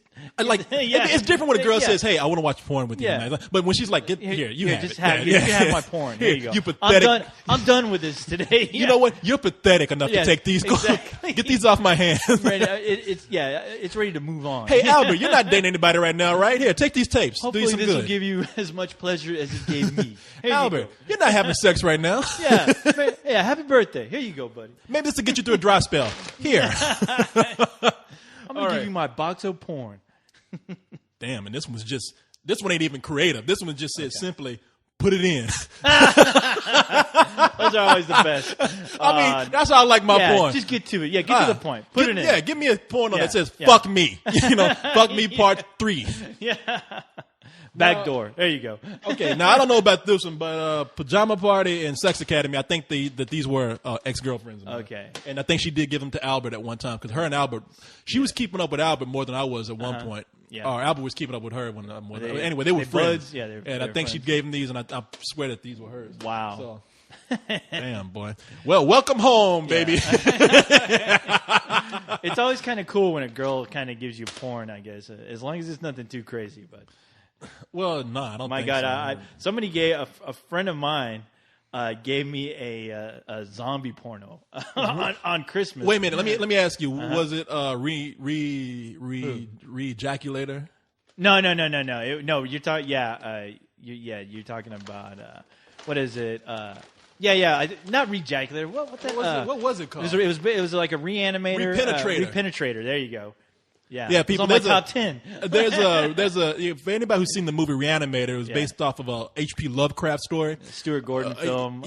Stuart Gordon is apparently the guy that makes a lot of pornos based on like. No. Okay. Stuart Gordon is the one that directed the film with Jeffrey Combs. Reanimator. Yeah, the cult classic. Yeah, but this one was made by a guy. No, this one was made by a girl. By a girl, yeah. She makes a lot of gore porn. Yeah. I think she's only made 2. She's made that one, and she did The Sexorcist, which is a take on The Exorcist. And I have that. I own that. It's awesome. Damn, boy. It's bloody as hell. It's really fucked up. Well, that's how Penetrator was. It was, funny, they tear that guy apart and shit. But it's hilarious. Yeah, I mean, that's it. I mean, they're having sex and gore and blood is just spewing all over the place. Body parts are being severed and eaten. It's nuts. Oh yeah, no, it's crazy, man. Damn, I'm still like taken aback by all this porn that he has. Just how sad it is, how pathetic it is. Well, it's not even porn. Like you had 3 tapes in there that were actually porn, and the rest were just. Well, I don't even know. You can get that shit like at half price books or something. You know? See, this is the kind of life I have. Yeah. I mean, you find those tapes at the Goodwill. Like the nude shit. Yeah, Napoleon Dynamite like buys those tapes. The nude stretching and all that. Yeah. Like, well, I'm like, what the fuck was he doing with those, man? That's right next to the learn how to break dance video. You know, people usually say, he wanted you to have this. It's a necklace. Or he wanted you to have this. It's a photo of you two together. He wanted you to have this. It was some memoirs where he talked about the great times you had. Mm-hmm. I get fucking porno and the nude Do It series. And you get the worst kind. The Nudity for Dummies series, and apparently some porno that boomeranged back to my ass. I don't even have a VCR to play this shit on. Like some guys would worry about their family. Like if let's say they happen to die, you have some guys out there who'd be really worried about the kind of shit that their family's gonna find. But with this guy, he can't. What are you gonna worry about? 3 tapes? Like, oh, what does this say? Oh, nude pajama party. I know. Oh, I can't wait. That is nothing but sin on a tape. See, to me, I'm kind of like, have you ever seen that Twilight Zone? Yeah. No, I haven't seen. No, tell me about it. Well, it's the one where the guy, there's a nuclear war and everybody's dead, and the only guy that's left is a guy who hates people and wants to read, and so he's very happy when everybody's dead. He says, because that's what happens in the movie. He always wants to read, and his boss is like, you know what you are? You're a reader. You don't want to do your job. You just want to read all the time. And when everybody's dead, he's like, now I have time. There's all this time to read all the books I wanted to read. And then he breaks his glasses. Yes. Okay. And he's crying. He's like, but there was time. There was time. There was time. That's awesome. They did a spoof of that on the Family Guy. Was it Family Guy or Futurama? No, was it? Now I can't remember. It was one of those where the guy's hands fall. Where it's like his brain. He's like, he drops his glasses or something and they break. It's like, no. Oh, that was Family Guy. That was Family Guy. Yeah, that was Family Guy. There was time. His book. I had time to read. Yeah. No. Yeah, it's like I got this porno back. I was like, I wonder what's going on with that Seymour Butts video. I can't wait to see it again. I get it back and I realize, like, wait a minute.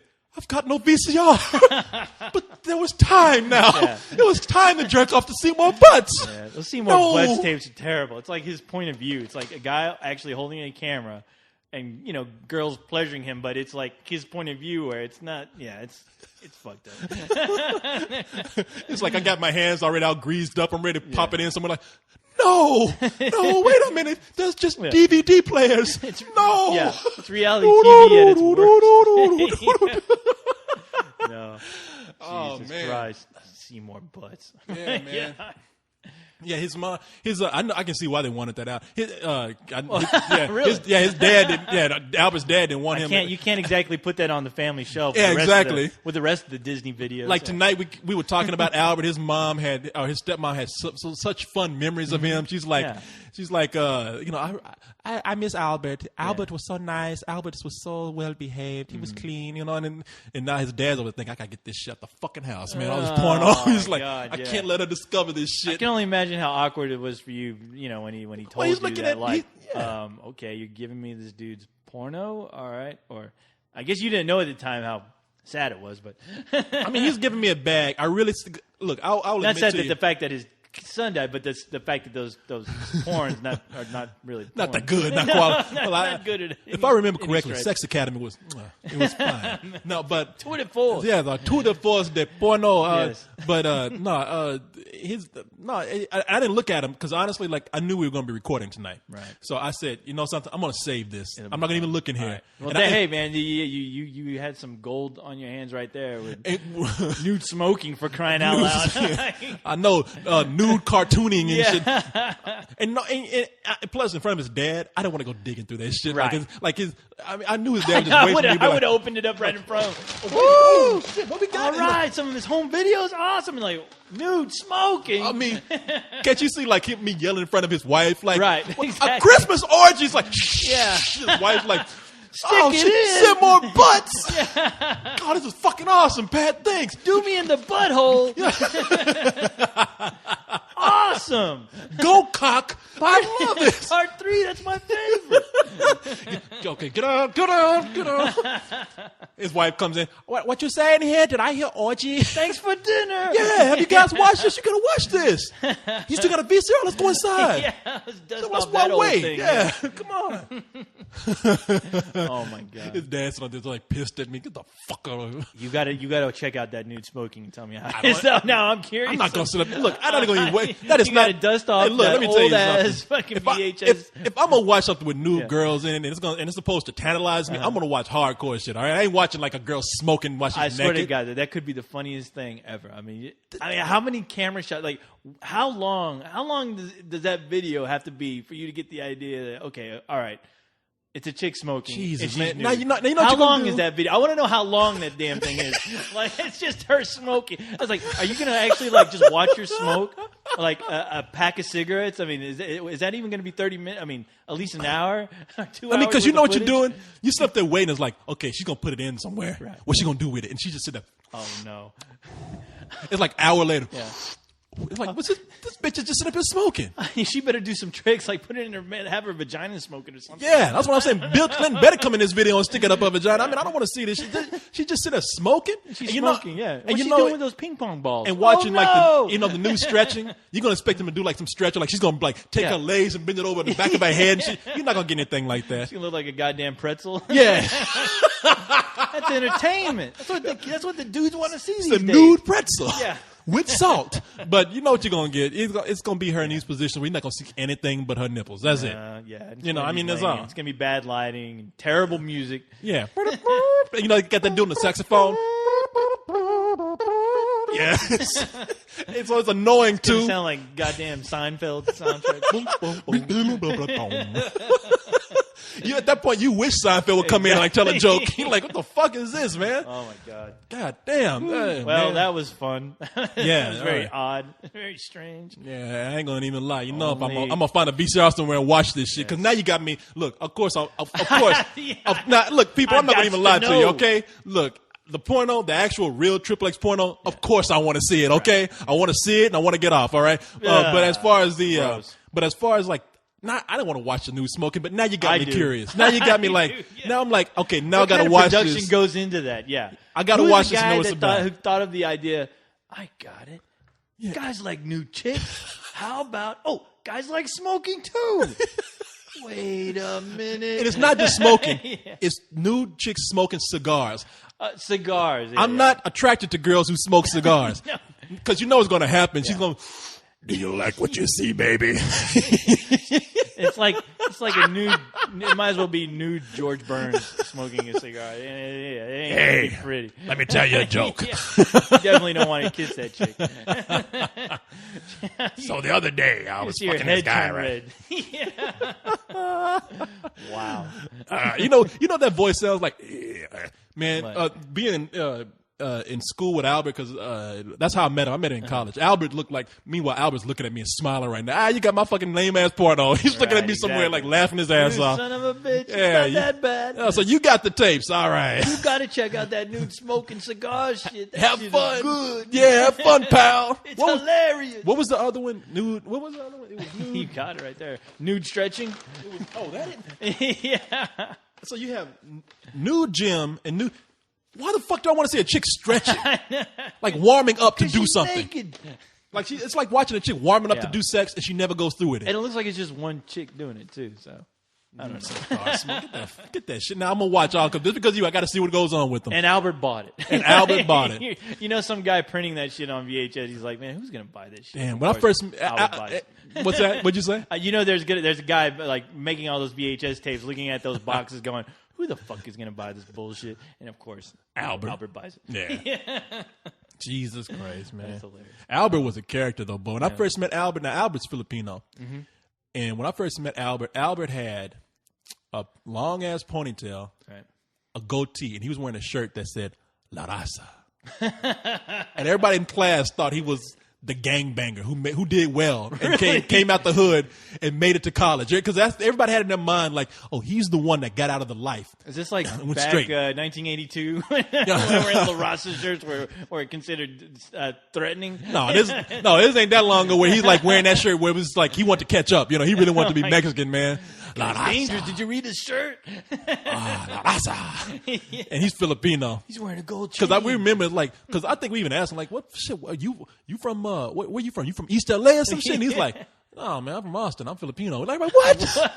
The fuck? Yeah. You Filipino? What you wearing this La Raza? You got the gold? Oh, fuck, man, get out of here. I'm a quarter Eskimo, too. Be funny, like, no, I'm white. Took off a mask. But he ended up being like one of the most gentle guys you could ever meet. Because near the end of his life, Albert flipped. Albert went from being the gangbanger-looking guy to being the most metrosexual guy you could ever meet. I mean, hair was feathered. He wore rings. He had the shirt that we bought like at I don't know, name some fucking Gap or some shit. I don't know. George or something. Yeah, exactly. Yeah. And wearing the jeans that cupped at the bottom, and he wore the nice shoes. No, I remember seeing that guy. Like every time he came over to see you, he was like, I thought you guys were gonna go dancing or something. He was always gonna go out and he was gonna like fucking cut a rug or something. The guy was dressed to impress. He looked like he's living Saturday Night Fever or something. Yeah, that's what he was. He was ready for the club no matter what. Yeah. He wake up in the morning saying, "If you ready to go to the club at this time in the morning, I'm ready. I got the gear on. I got my shoes. I got my necklace on. Yeah, exactly. No, Albert was ready, boy. Butterfly collar. I'm ready to go. Yeah, he was. I mean, right down to his fingernails. I mean, I remember him telling me he was like saying, you know, Corey, you really should go get a manicure. And I was like, what the fuck do I look like to you, man? You looking at my fingers? I mean, so what's next? You don't say you want to have sex with me? What's going on, man? Look at that, dude. You gotta pay attention to how you look. But he had some Bulgarian girl who was fine as hell, man, before he died. So I mean, girls love that shit when you tidy up and shit. That floats your boat. Yeah, I guess so. Yeah. Those are middle of the road guys like us who can't get shit. It's either those guys who are complete slobs or those guys who are on the edge of being gay. That world will always be alien to me. Yes, apparently me too. You know, I don't fit in anywhere. So we're the land of misfit toys here. But at the time when I was going to school with Albert, man, I let me tell you something. I'm talking about Albert being metrosexual, but I've had some guys with accents. I've had some weird experience with where they thought they wanted me to be gay for them. What?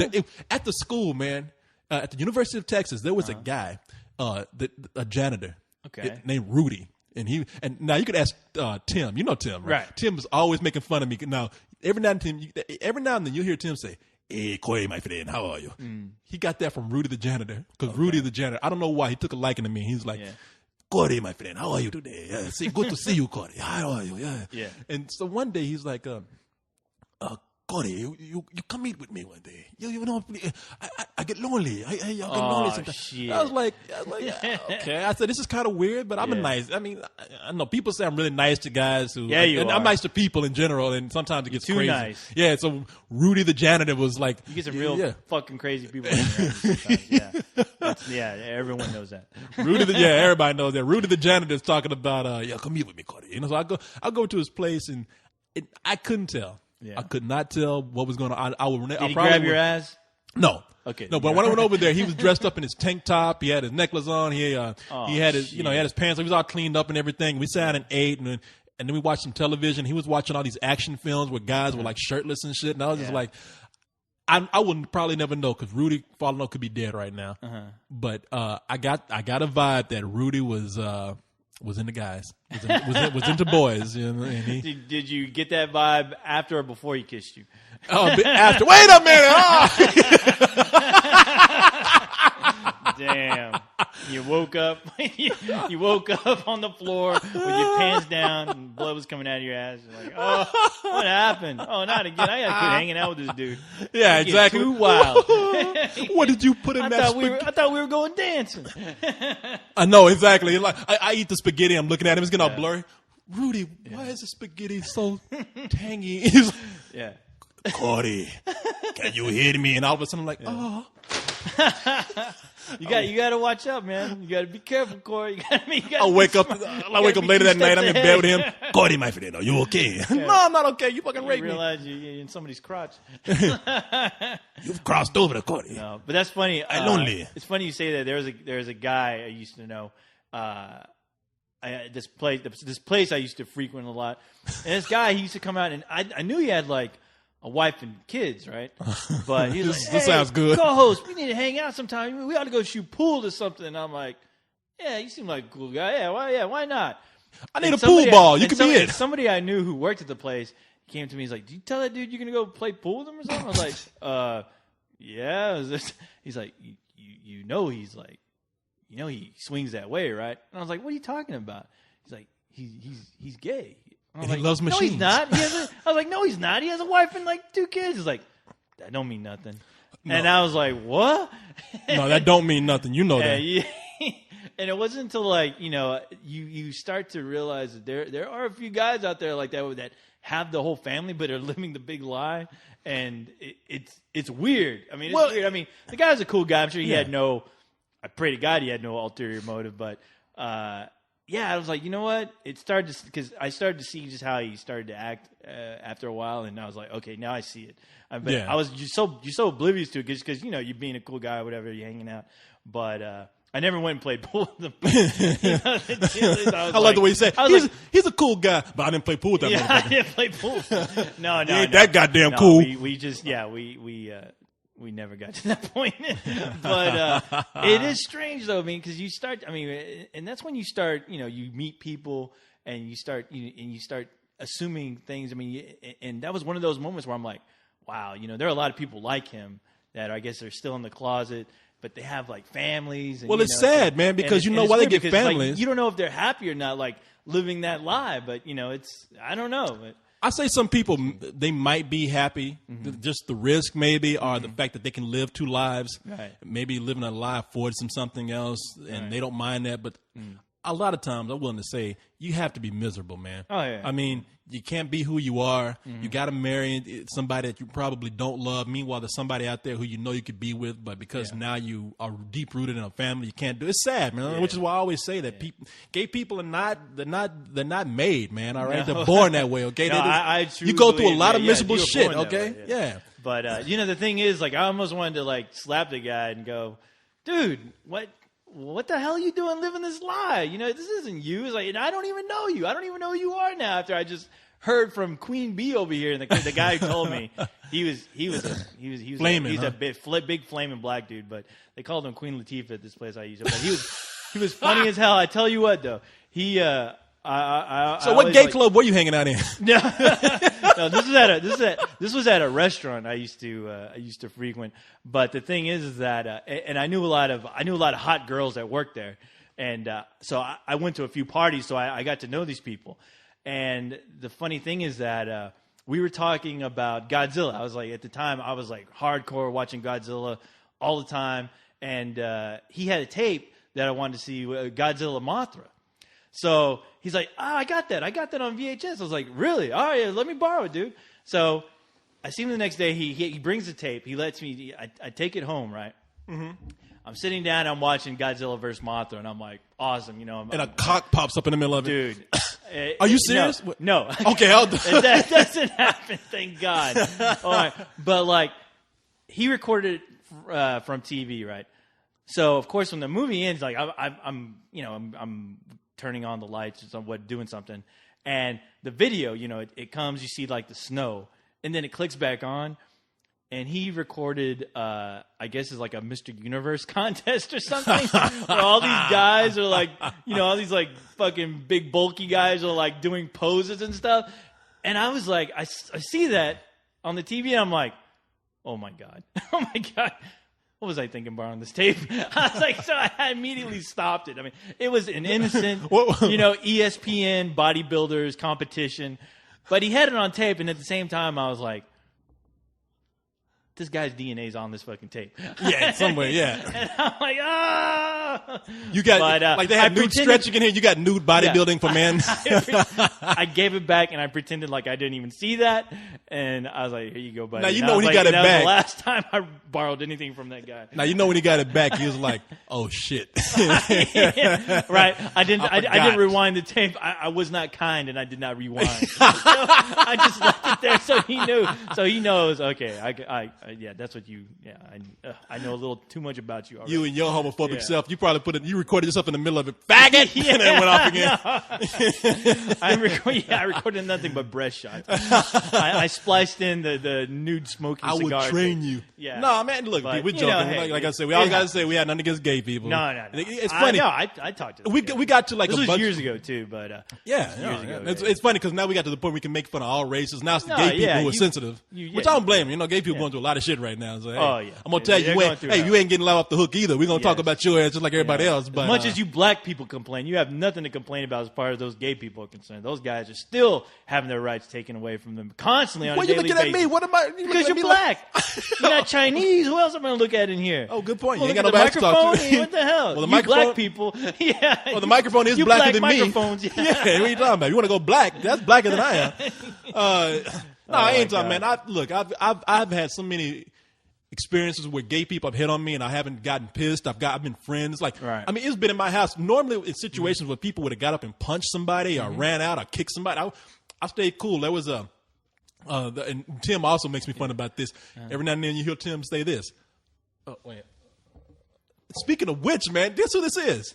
Is that Tim calling? That's Tim. You? That is Tim Don't calling. pick up an answer. No, I'm talking. No, hey, Tim. We're doing a show. It's funny, man. I was just talking about you, and this is funny because it seems like a Christmas special. It's like, oh, speaking of which, here's Tim right now. Hey, no, I'm talking to. I'm on the phone. Here, I'm gonna put you on speakerphone. Okay. I'm talking to the co-host right now, and about you. And it's so funny that you called about your gay experiences. Now, do you? I swear to God, people, this is not a joke. This is a big coincidence that Tim called. Do you remember? Now, I'm gonna say two phrases to you. Do you remember this phrase right here? Hello, Cody, my friend. Absolutely. Rudy. Yes. Okay. Now, right when you called, I was just about to say this. I was about to say this phrase here. Yes. Now that's the other guy, right? Yes, I can't remember who that. I can't remember his name, but you know who I'm talking about. Yeah. He was like rubbing your foot, like looking at you on the bed or something. What? Corey, a dude was rubbing your foot. Man, I can explain. All right, God no, damn it. No, you can't. Hey, Tim. Let me call you back after we're done recording. And I'm gonna tell this story. We're recording a podcast right now. It's so funny you called, but Corey's gonna tell us about his gay experience. But yeah, I wish I could have set it up a little bit better. But I'll call you back. All right. Later. Now tell people I did not call the. I did not get on the phone. That was a hell of a coincidence. Oh my God, this couldn't have been better time, man. But okay, now let me explain what happened with that situation right there. Okay, I don't know if I even want to hear about this, but yeah, let's get to the foot rubbing part. Oh man, what was this guy's name? He kept up with me for a few years because even after this incident, we were friends and everything. But even then, I didn't know what was going on. I'm in school, and this guy, he says I worked at the school newspaper. Yeah. So he's coming out of the school newspaper sometimes, and he's talking about how he likes my art and everything. And he says one thing. He says, I forgot what happened, but he couldn't. Wherever he was staying, there was something going on, and he needed a place to stay for the night. I said, all right, you can stay at my place. That's cool. And so that night, we cooked. Now, if I had known what I would know, I probably wouldn't have done this because it was like a romantic scene. But I cooked dinner for us. We watched some television. We laughed and we had a good time. And so the next morning, I was living in an efficiency apartment at the time. Right. Means no doors. That means no doors. That means basically it's just a living room. It's a living room, with a toilet, with a little ass toilet and a little kitchen. Yeah, if even you're lucky to have that. Well, I was lucky to have another room. It's just there was no door. Right. And so that morning he comes in and he says, "I don't mean to wake you up, but I just wanted to let you know I'm leaving, and I just wanted to say thank you. And I was like, Juan. That was his name, Juan. And Juan. He said, thank you? I would have said, oh, shit. And Juan. What the hell did you do to me while I was asleep? And I didn't know. I just looked at him. Imagine this. Juan looked kind of weird in a way anyway. He kind of looked like Peter Lorre, and he wore glasses. Okay. Oh, no. This is what he looked like. He looked like a cross between Peter Lorre and Raul Julia. From the Addams Family, and Street Fighter. So he looked like a cross between those two guys. Yeah. And he wore glasses. He kind of hunched over a little bit, and he's like, so he's standing at the foot of my bed, and it's dark in my room. I'm like, what the fuck? And he's like, why was it dark in your room? Because I had all the curtains closed and everything. Because I can't sleep when light comes in. Right. So I had it all shut out and everything. Okay. So Juan comes in, and Juan starts, and he's like, after he says thank you, and I was like. And I'm cool and everything. I was like, well, he's walking out. This is all right. And I said, okay, Juan. Anytime, man. I mean, I hope everything was okay for you. And he was like, oh, and my feet were hanging out from under the covers. Okay. And he grabs my foot and he's like, yes. Oh, shit. And then he says, thanks again. Awkward. Goodbye, and walks out. And I'm just like, did he just fucking rub my feet? Oh my God. I'm wondering, it sounds like he's thanking you for something you are unaware of. This guy didn't spend the night or nothing, right? Well, he spent the night that night, but he slept. Corey. No, listen. He didn't sleep in the fucking bed with me. He slept. Oh no! At the time, I was just all over your head. You didn't even know it. Yeah, no. He probably came in. He probably spooned with me and everything. You scratching your head. Conditioner. I must have forgotten to rinse. Oh. He like put some of my food that would knock me out for the night. He probably did all kind of shit with me. Oh my! You know how God. You know how you do how like they had those gnomes and they take people's gnomes and the people don't know the gnomes are gone. They take all kind of pictures with them everywhere. Yeah, he probably had me in all kind of positions that night taking pictures and everything. And I wake up in the morning, I'm like, that was a refreshing sleep.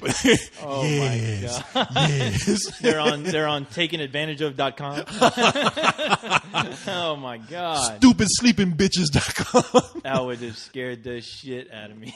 But you know what? I saw Juan was cool. I saw him a few more times. I mean, we actually hung out but it was like and whenever he would come to town, he would go to Chili's sometimes. And when he come to town, he would call me.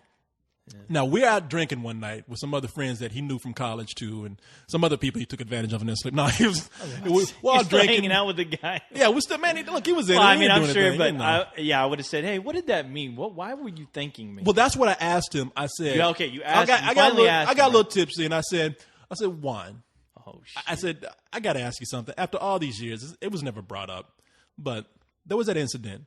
Incident. It's an incident where this shit wasn't natural. Yeah. Just an incident. So I said, Juan, I don't know if you remember this, but you were at the foot of my bed after you stayed the night, slept in the living room, of course. Yeah. Okay. And I said, and before you left, you were rubbing my feet, and that kind of got me thinking that you might be gay. Really? Are you gay? And he's like. Yes, I am. You dummy. And, I know. And I said, okay. He said, you idiot. And I said, okay. I said, and it was all based. Yeah, you idiot. It was all based on the foot rubbing thing. And he's like, well, they were there, and you looked attractive lying there. And I was like, oh my God. Okay. Fuck. Are you serious? Like, right. Okay. I can only imagine the look on your face. I know. It's like da da da da da da.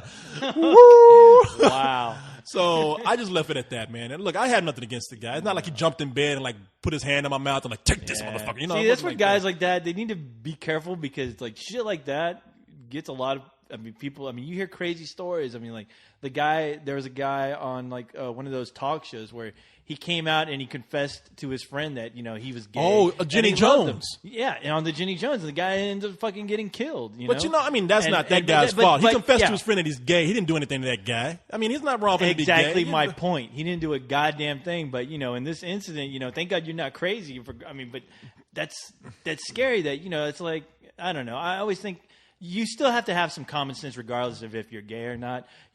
I don't just go touch my girlfriend's feet or whatever.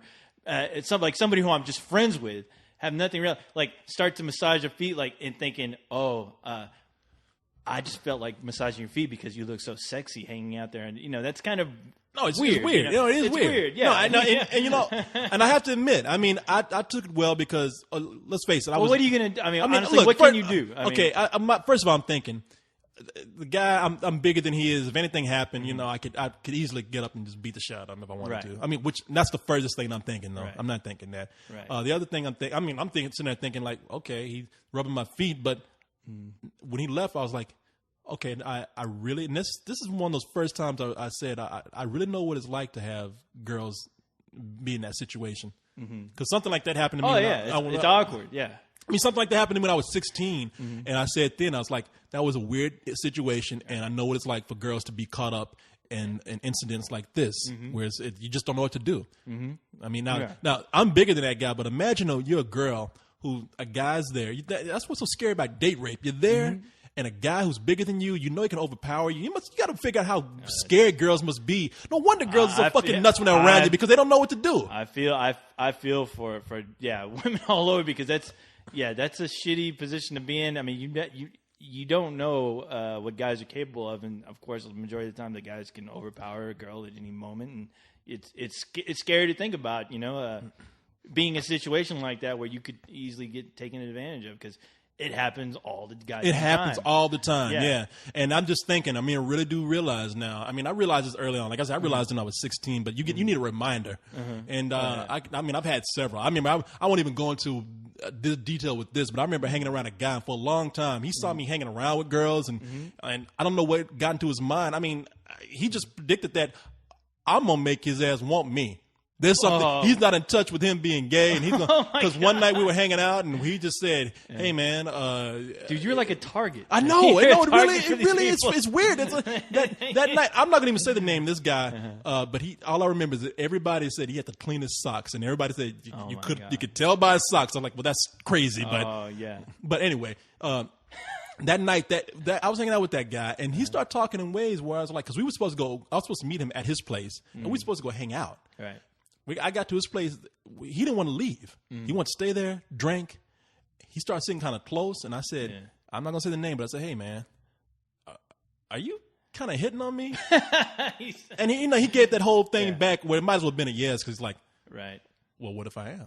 And so it's like, okay, that's a yes. Yeah. All right. And that's a flirty yes. Yeah. Like, I thought you have your eyebrow cocked and everything, no pun intended. And he's like, yes. And I'm like, no. That's smirking. Well, yeah. Oh, what if I am? I was like, and so I had to tell him, I was like, hey man, look, it's cool. We're still friends. Now, this is awkward because I don't want you. Because in that kind of situation, I think you put yourself in a position where you don't want to seem homophobic. You're just like, okay, you're attracted to me, obviously, but just for your information, I'm not gay. All right. Well, yeah, that's what it was. And you're making me feel uncomfortable. I mean, I've had two situations where one guy that the weird thing is he's an old like Mexican, like another guy with kids who worked at this place. What's with you?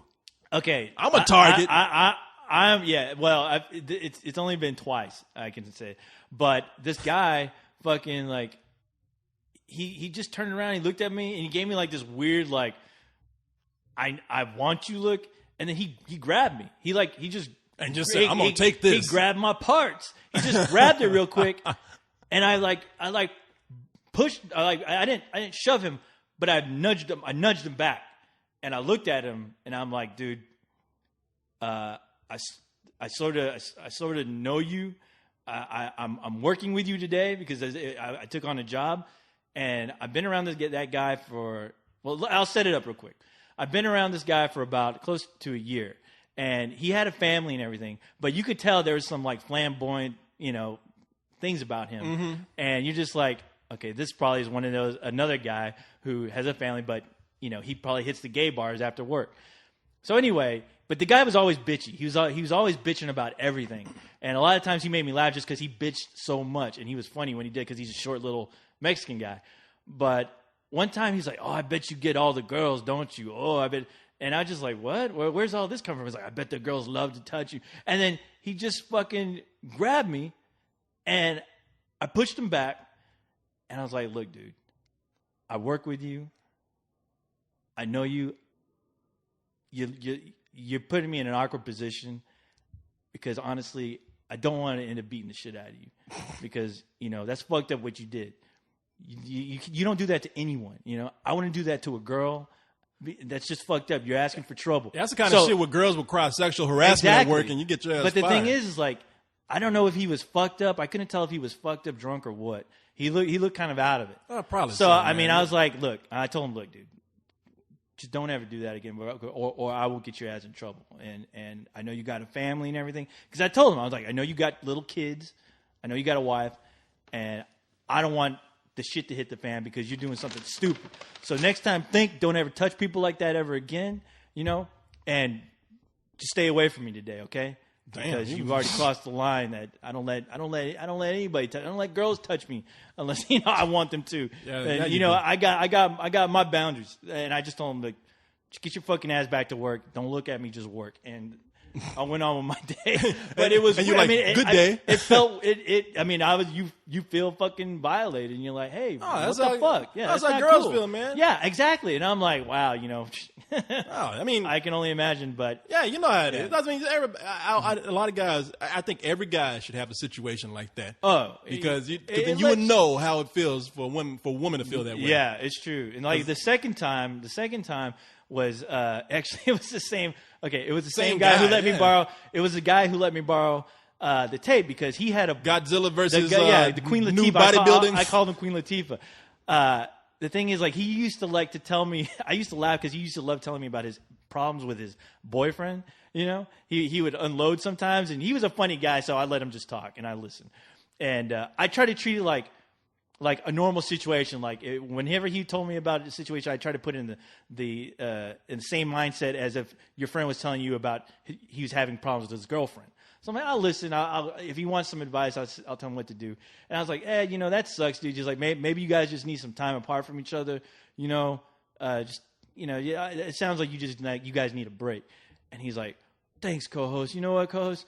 You're just a great guy and everything. It's like, if you were ever curious about having your parts sucked on, I'll do that. And I stopped for a second, and he was being really, the creepy thing was he was being really nice about it. Like, he's like, if you're ever curious or anything, I was like, have I ever given you any kind of idea? And I just kind of looked at him, and I was like, okay, I'm going to tell you right now, dude, that's kind of messed up what you just told me, only because I fucking love women, all right? And hey, man, come on. He didn't know. He had to ask. No. I kind of said it like I was just like, look, I'm into chicks, dude, but that's kind of weird you telling me that because I'm nowhere near remotely Maybe he gay. meant it as a joke. But no, he was serious. He was giving me like lovey-dovey eyes, and I was like, look, dude, I don't know what you're going on right now with your boyfriend, but this is not a way to resolve it. It's like. I guess thanks for thinking that I'm attractive enough to you want to do that to me, but that's very weird. I consider you a friend. And you talking about I'm a target. And you're a guy, and I'm your friend, but I would never tell a friend of mine, even a girl, hey, do you mind if you ever want your tits sucked on, Well, see, now that's the difference between me and you. I would tell a girl that who was a friend. And I would not do that. So he's like, I apologize. And I told him, hey, dude, don't worry about it. It's just a stupid moment that just happened. Don't freak out about it. I'm still cool with you. But you have to understand where I'm coming from. That's a little odd for me to hear because, I'm treating you like you're my friend. But I do feel a little weird right now. Because, you're throwing something at me that I'm just not really comfortable with. I'm letting you know. I'm letting you just know okay, right now. So you let them know. I mean, it was like, sometimes people, they got to put it out there. I know sometimes people get, they let their emotions get the most of it. My friend Amanda, we're totally friends, platonic. I mean, one time she brought me my keys when I locked it, because she has a key to my house. Right. We're strictly friends. Right. And she came in and got the keys to my car and brought it to me from like far away. Mm-hmm. And I thought that was nice. And I said, you know what, Amanda? That's awesome. If you ever want me to have sex with you, just let me know. I'll be happy to do that anytime. I don't know what's happening. Of course, of course. And then she moved away. Yeah. And she, I don't know why my keys were given back to me. You're that guy creeping out all No, those I wouldn't do that. I mean, and I know what you mean. It's the same feeling, yeah. Some people handle it differently. I mean, I've been in that situation. That guy that I was telling you about, before the night was over with us, he still tried to.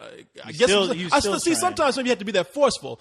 I'm thinking, because I'm sitting there thinking, well, damn, co-host, you really laid it on kind of thick, but he didn't do it again. No, this guy that I was with, I bet I was kind of, hey man, it's cool. Look, I'm not gay, but we'll hang out. It's all right. We'll just forget it happened. And at the end of the night, we had a little bit to drink, and I was ready. I was ready to leave. You dummy. He gave me kind of like that bro hug at first, and then he gave me, and then he put his hand on my hip, and I just looked at him, and that shit lingered. And I just waited to see how long this was, because I just said, "Is he really gonna let this stay here?" And he looked at me, and I said, "Hey man, I'm not gonna kiss you, okay?" I was like, oh God! And he just like, he almost like seemed like, damn. Dude, that's why gave it the old college try. That is why you have to tell people where you stand. I had to do that. I had to do that with a few girls at one point. You just have to tell them, look, I like you, but I don't like you. Like I don't like you like you. It's like you need to put it back in my pants and put it back in my. Put the machinery back in the shell. Calm down. No, but hey, that there's people should always be mindful. And people should always be respectful of whoever you're with, as far as taking things to that level. Because sometimes like I was cool with that guy, but I hadn't seen him in like years. Like after that, he moved and whatever. But I'll always think about that situation because it kind of made me think like, what would I do in that situation? And I thought I handled it pretty well. Because I still want him to know, don't feel odd, because I know I can only imagine what was going on in his head. Like, oh my God, I just fucked up a friendship, and it's things like that to happen. It does give you some insight about yourself, about like, if that did happen, how would you handle it? Would you be really violent? Would it make you snap? And like, have you yell at your friend, go, get the fuck away from me. I ain't fucking gay. Get the fuck away. See, but it's one of those things where you still have to let your friends know, hey, dude, in a normal situation, like I would never do that to a girlfriend of mine. So, because it's awkward. It's weird. So be mindful next time, because I wanted to tell them, like, you could do that to the wrong guy someday. You're comfortable with me, because I'm you can do it to the wrong guy, and the guy will hurt you. Yeah, and the guy will hurt you. Yeah, it's like you got to be careful about that, because those guys are usually, of course, the gay community. They're at more risk of having something horrible happen. And you got to. And I was worried about it, because I'm like, dude, if you can't just do this to anybody who's straight, because you don't know how they're going to react. You got to be careful. You got to have some common sense. Well, it's the same way you tell a girl. Even when you tell a girl, like, hey, look, you out here, you're getting the thrill off of flirting with guys. Yeah. You need to be careful who you do that shit with. It could bite you in your ass. Because some guy will come back and actually say, you know what, you flirted with me, you must like me, and if you're going to play with me like that, I'm going to take what I want. Exactly. Now, most guys don't think like that. Now, I don't even want you to think there's a bunch of guys out there like, no, but that's not cool. But hey, you should respect people's boundaries, and think before you do something. You see this right here? You see how we just solved some problems, right? You thought we were full of shit before, but we are solving the world's problems. I guess. We have just right now decreased the chances of rape among men and women, gay, straight, all that kind of stuff. We worked out relationship problems with people. Right. That's what we have. I taught people how to be more tolerant of gay people right now. People, listen. We're doing a service here. Shit, how many times we got to tell you? We try. Maybe whatever you do, don't ever tell any of these stories to anybody else. Not like we haven't put it out there. It's just between us and you. Us and the world. Yeah. Me against the world. No, man. Anyway. Man, I want to ask you something. Yeah. And now we talked about bringing up the Kids' Choice Awards. Like I really care. And I don't. No, look, I could give a shit less about the Kids' Choice Awards. But I'm looking at this, and let me see here. Let me bring up the story here. What had me laughing? I saw the story. I was laughing at Miley Cyrus winning, first of all, for what was her thing for best arrogant bitch on the planet, most annoying hoe on the planet. No, what? Thank God for Radiohead for putting her in her goddamn favorite place. female singer she won for. They gave her a yellow blimp. This is like a Nerf football. No, it's ridiculous. And that chick's up there crying like she just won the golden fucking statue, man. She just won the Special Olympics. Yeah. I mean, she's crying her ass off talking to I didn't know. I didn't think I would win it. Oh, my God. So you want that fucking blue, that orange blimp that much. But now, it's not only that, but they had I'm looking at people that they had show up. I mean, of course, they had some obvious choices. Like they had some people from High School Musical 3, Corbin Blue and this other chick, Ashley Tisdale. And then they had... it's funny you know those names. I don't know. I saw High School Musical 3. You're speaking Greek to me right now. The only one I know is Vanessa Hutchinson. And that's for all the wrong reasons. Well, I was hoping that Ashley Tisdale would get naked next. So, so I kind of keep up with that whole thing. You know? That's right. But they had people there like Will Ferrell. I think Sandra Bullock made an appearance. Will Ferrell? Huh? Yeah. Will Ferrell actually got slimed. You know, at the Kids' Choice Awards, the thing to do is to get slimed. That's what you want. I mean, that's the mark of it. It harkens back to the days of you can't do that on television. Like, I heard that. I heard that. I don't know. Splash. I know. Yeah. Like, nobody knows. Nobody when knows they were in those lockers. Yeah. Hey, Moose. yeah. Moose. I guarantee you nobody knows who the fuck Moose is, where the whole green slime came from. Yeah, green slime, kids, you don't know. Green slime came from the 80s. I'm talking about mid-80s from the show called You Can't Do That on Television. And it was a Canadian show. It had us right from Canada, and the whole catchphrase on there was, I don't know. And if you said, I don't know, then you get slime with green slime. No matter, it could be in a skit, any random situation. It could be anywhere. You don't know when it was going to happen. You'll be in your locker telling a joke and... Hey, what does that mean? I don't know. So from that point on, green slime became like marketable. Right. Then Nickelodeon said, we can market this. It ain't nothing. I know. This is oatmeal with food coloring. We could sell this shit. It looked like gross green puke. It had chunks in it, and obviously it was oatmeal. Oh man, they had slime back in the day, man. I think I was a kid, maybe before we even born. I mean, they had like slime with worms. Yeah. And this was before Nickelodeon came up with it. They had this thing. It was like a gelatinous substance that you played with. Smelled like, made you puke sometimes because it smelled like fucking chemicals. Yeah. And so they had chemicals. Yeah, and this is back in the day. They had slime. And slime was just really, it looked like something that was going to give kids cancer. Right. The only cool time slime was cool for me was when He-Man, those toys came out, right? Yeah. And there was like a Hordak, it was like an interrogation pit where there was a monster head. There's a monster head. That's right. They poured over guys. You put an action figure underneath the monster's head, and then you pour the slime through the back of the monster's head, and it would slime all over. Oh, and it would get all over the character, and it'd be like you felt like they were actually being killed. Like, no, melting. Yeah. But before even all that, before slime was even possessed by Nickelodeon or anything, it was a toy called Slime. Came in a little garbage can, and it came with you had plain slime. I think it was purple, not green. And then you had slime with worms. Right. It came with little rubber worms and slime with eyeballs. And then Nickelodeon said, well, shit, we market green slime now. Let's just take that whole recipe they had and make it green. Yeah. So it wasn't like the green slime you saw on television. Oh, no. No, this was like something else. Yeah. But then they said slime is so popular that they had a game show. Yeah, I was about to mention the game show. Do you remember what that was called? Oh, no, I don't. Oh, crap. See, those aliens are looking at us right now. I know. They're like, motherfucker, it's this. Yeah. God, shit, we even know this shit. I know it. Double Dare. Double Dare, that's it, yeah. Fuck you, aliens. See? We do. We do deserve to live. Yeah. But no, Double Dare, and they had rides where you had to get through the slime obstacle and shit like that. The parents were always getting, the parents would jump on there with the kids.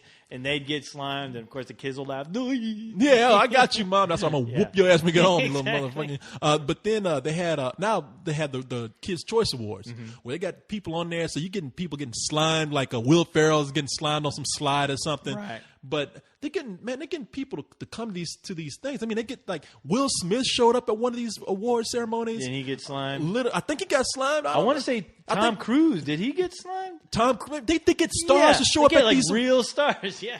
Trying to get hip and They cool had Leonardo with the kids. DiCaprio show up at this one, I think. They had the guy who played in Twilight. Now, that's an obvious choice. Right, I mean, all the teens love that guy. Kids want to see him. Yeah, of course. That's no big deal. But what is that guy's name? fuck. What was he in? Was he in a movie star? What was going on? Robert Pattinson was the one that was in Twilight. Anyway, he showed up.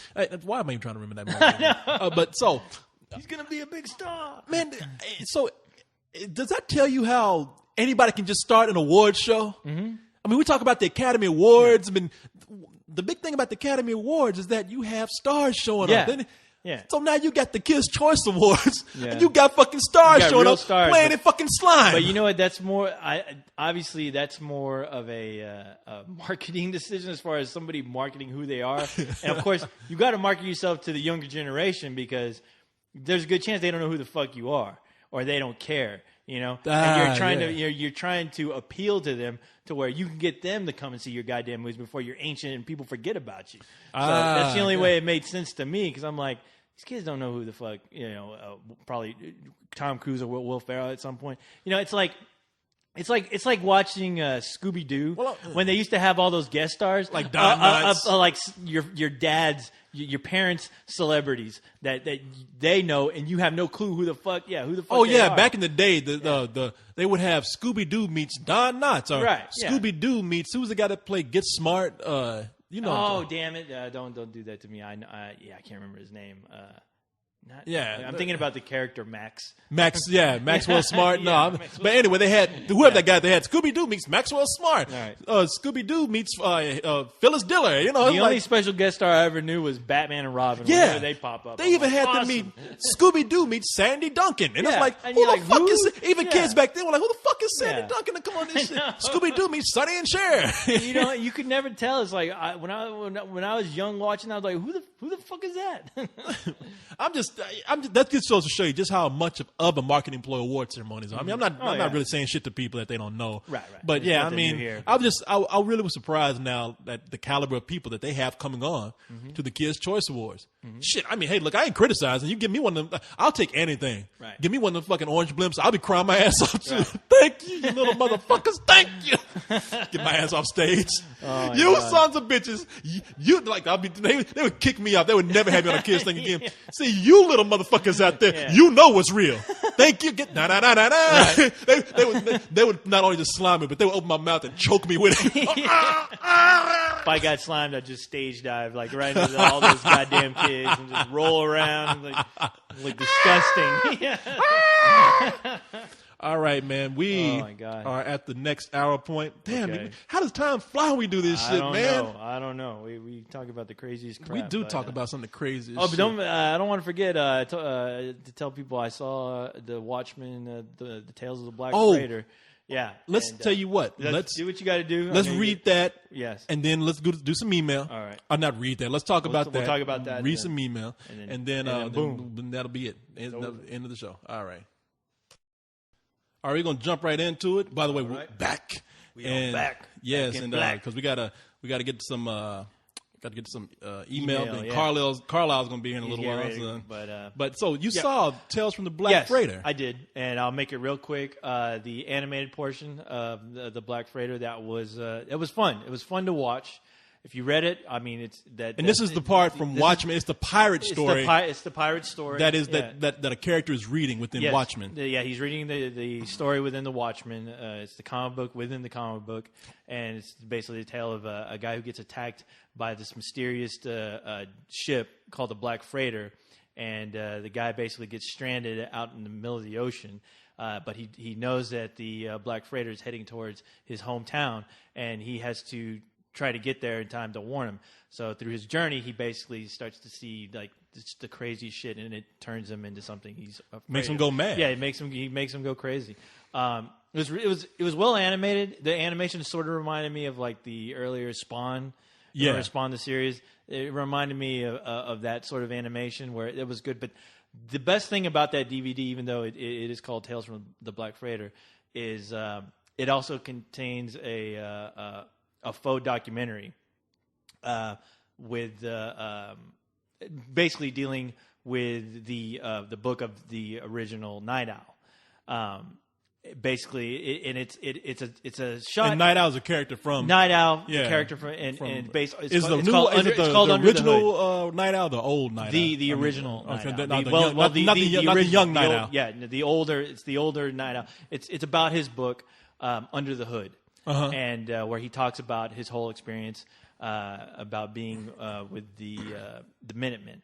And that part of the DVD was actually great. I mean, it's the way they do it. It's like the characters being interviewed. It's almost like a 2020 where they're doing an interview with the original Night Owl, and it goes into all the aspects that's in the comic book as far as just the book Under the Hood. They take you through there with video footage, of the Minutemen, and they interview Sally Jupiter, and it's a great little faux documentary, and you should check it out. It was a lot of fun to watch, and I'm going to be curious to see how they end up splicing that into the Ultimate Watchmen edition of the DVD whenever it comes out. But I had a great time watching it. It was a lot of fun. You recommend the DVD? I highly recommend the DVD, yes. And honestly, I had a better time. Really, I got more involved watching the documentary about Under the Hood, which is great. Than the actual Black Freighter. Yeah, the Black Freighter was fun to watch, but if you read that story, I mean, you know the outcome. There's nothing real. There's no surprise. There's no surprise. Yeah, if you've already read it. It was animated well. It was fun to watch. And Gerald Butler from 300, he provides the voice of the captain. He did a good job. But the gold nugget in that is the Under the Hood documentary, which is great. So cool. Yeah, check it out. Rent it. I definitely say rent it. I'd say hold off only because I know that it's going to be included in the Ultimate Watchmen DVD. Gotcha. So I'd probably wait for the diehard fans of Watchmen. I'd wait for that to come out. Cool. All right, man. Yeah. Excellent. Thank you. Thank you. Hey, no problem. Thank you for letting me give my review. You're going to rub that in, ain't you? I thought you were really mad earlier. Much appreciated. Corey, I'm not one of your girlfriends. I'm not stupid, all right? Son of a bitch. All right, let's see. We got some email here. Yes. Oh, wait a minute. How am I going to introduce the email when I play this music? Rockin' and rollin'. Rock. Whoa, whoa, whoa. Rock and roll. Rock and roll. Email time. Yeah. Everyone wants to know. A lot of people still think that they can find that song somewhere, but you have to tell them, Corey. Man, we told you people over and over again. Tell them because they don't listen. That song was not. It's not available anywhere. It's It's an an original original. recording. It's a Spill original. Yes. Actually, my friend Joel up in New York, when I was hanging out with him, he's like, "Man, do you remember that dude we used to work with when he made that song for one of those children's games that we were working on?" I was like, "Yeah, I remember that guy." He's like, "Man, you gotta listen to this song that he put together." And then another guy that we worked with took his lyrics and made the music. Right. And he played that for me, and I cracked up. I listened to that about 20 times in a row, and I said, "Man, I hope these guys don't come back and sue me, but I'm fucking using that." I said, I don't know why. That's awesome. I said, you know what? I am officially going to call this section Fuck Your Thoughts. We just decided on that right now. Just decided on that right now. Fuck it. We're not, it's not going to be anything where we're going to keep saying it throughout the whole show. Fuck your thoughts. But and really, we're going to have plenty of pictures and people trying to fuck your thoughts. And nice. Hey, we appreciate all the pictures, but but it's funny. Somebody made a list of all of our shows. Oh, yeah. Did you see that? I saw that today. Was pretty cool. That was cool. Tell you, I'm going to read what he said before we get the email. Yeah, go for it. Because it's very nice. I was glad that he put the time into this. It's from Aaron. Mm-hmm. Aaron did the top 6 Let's Do This countdown. And I'm not going to go through and name all these, but he did, let's see, hold on. I like the brief description that he gives all the shows, which is awesome. Yeah, he does give a brief description of everything, but I'm reading some of these. There's some more comments at it. I mean, thanks, Aaron. This was real nice. But Aaron, that is awesome. Aaron said he made it sound all official and everything too. Since debuting on the Spill.com website in October 2008, Let's Do This has grown into the longest and the most popular podcast on Spill.com, introducing soon-to-be classic catchphrases such as "Get to the chopper." I'm a goat and I eat my own milk. That's not a catchphrase. That is the alternative name to this show. I am a goat and I eat my own milk. That is no catchphrase. That is a name. It's official. He also said there's other phrases as good shit, as in good shit beer. Right. We can all make T-shirts, just all the stuff on this show. Mac rib, chomp. Retarded. Yeah. We'll probably get sued for that one. Yeah, but yeah, that one we can't really do anything with. And of course, fuck your thoughts. Exactly. So, there you go. Nice. Well, cool. That's awesome. He did that. Yeah. So put a lot of work into that. I will say the official name of this email section is "Fuck Your Thoughts" because really, when you get down to it, we can care less what the fuck you thinking. So we just do this because. Well, I pulled one email out only because I've been telling this one guy for the past 3 weeks that we were going to try to answer. Oh, you did? Yeah. Okay. So I finally All right. You know what? Get to his question first. Okay, let's do that. Okay. Well, this is from D-Train. And his girlfriend is doing a paper based on our podcast. She wanted to get some information about podcasts, why people do it. And she loves our podcast, obviously, and she wanted to ask us some questions. So there are a total of 6 questions. We can run through these real quick. Okay. They don't have to be that long as far as the answer. But all right. Okay, when and how long have you been podcasting? Since October 2008. No, I don't. I say we've been doing it. How long? Since because you and me and Carlisle were doing this. Let's say over a year. Over a year. About a year and a half. Okay. Why do you like podcasting? You know what? That's a good question. Mm-hmm. We are very fortunate. Mm-hmm. We are in a position where we have people listening to what we do, and we say things that anywhere else you would get in trouble. Right. You would be looked down upon. We have no censors. You would be censored to death. Yes. You would be told you either get in trouble and you'd be told that you were poisoning the mind of children. Yeah. A lot of these topics we wouldn't even be able to bring up. We wouldn't even be able to bring up. Yeah. But here on the internet, we are allowed to say anything we want to, and I think we do it pretty responsibly. We're not stupid, but it's just people are scared a lot of times. And we're not saying we're scaring people what we say, but people are scared to hear what we have to say sometimes. We talk about how we relate to the young crowd naturally without any censoring. We talk about sex like it's. We talk about the gays. We talk about the gays. We do a lot of race jokes, but I think we talk a lot about the blacks. Yeah, we talk about the blacks, but I think that we do it all responsibly. Yeah. But even if we think we do it responsibly, anywhere else we would be censored. Right. That's true. I think we do our best just to be honest with what we're talking about. That's true. And at the same time, just having a fun time. Like I always get the sense it's like it's a robot and a black guy hanging out, just shooting the shit on the couch like you or your friends. I mean, it's just.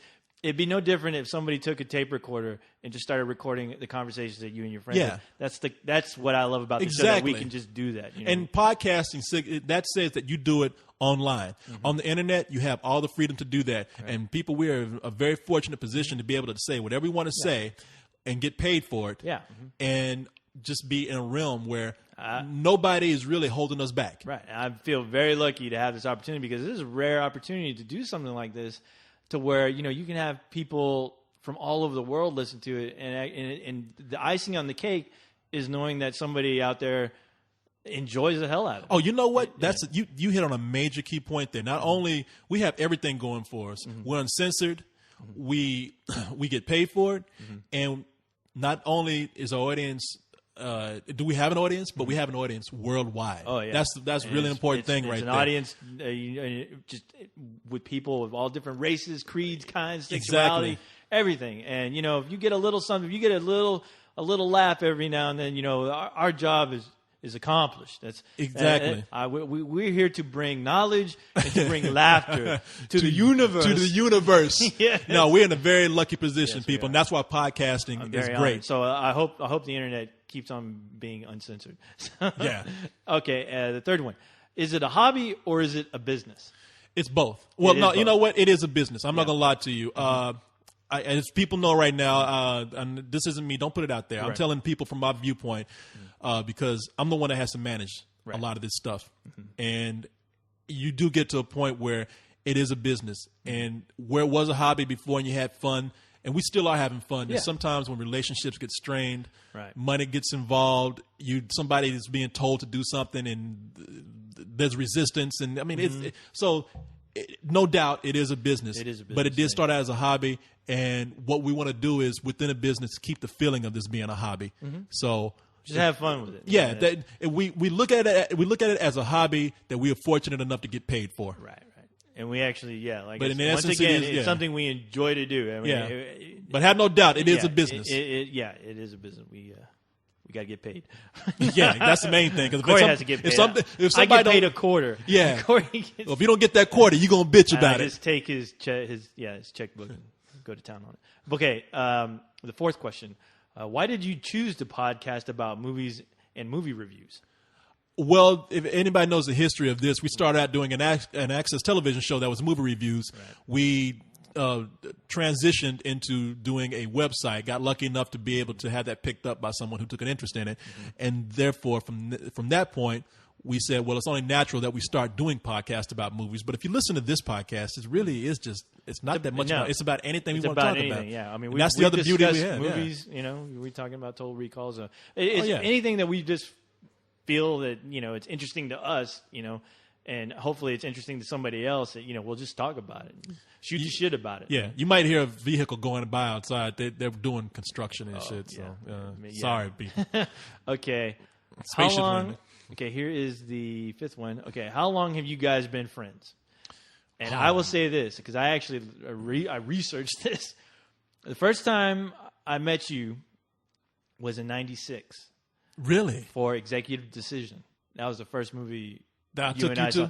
Yeah. They thought I had a bomb when I brought you in the theater. Yeah. And they're like, what the hell? Yeah. I remember that. That's the first movie we saw. And we've known each other that's 13 years. Yeah. And that's crazy because it doesn't feel like it. No, it doesn't. You lose track. Yeah. And for crying out loud, Executive Decision with the Steven best Seagal. Steven Seagal death scene ever. And you know what? I slept through it.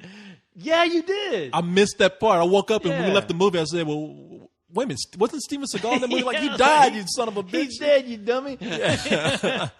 Okay. And the last question. Okay. What do you think podcasting has done for communication and web interaction today?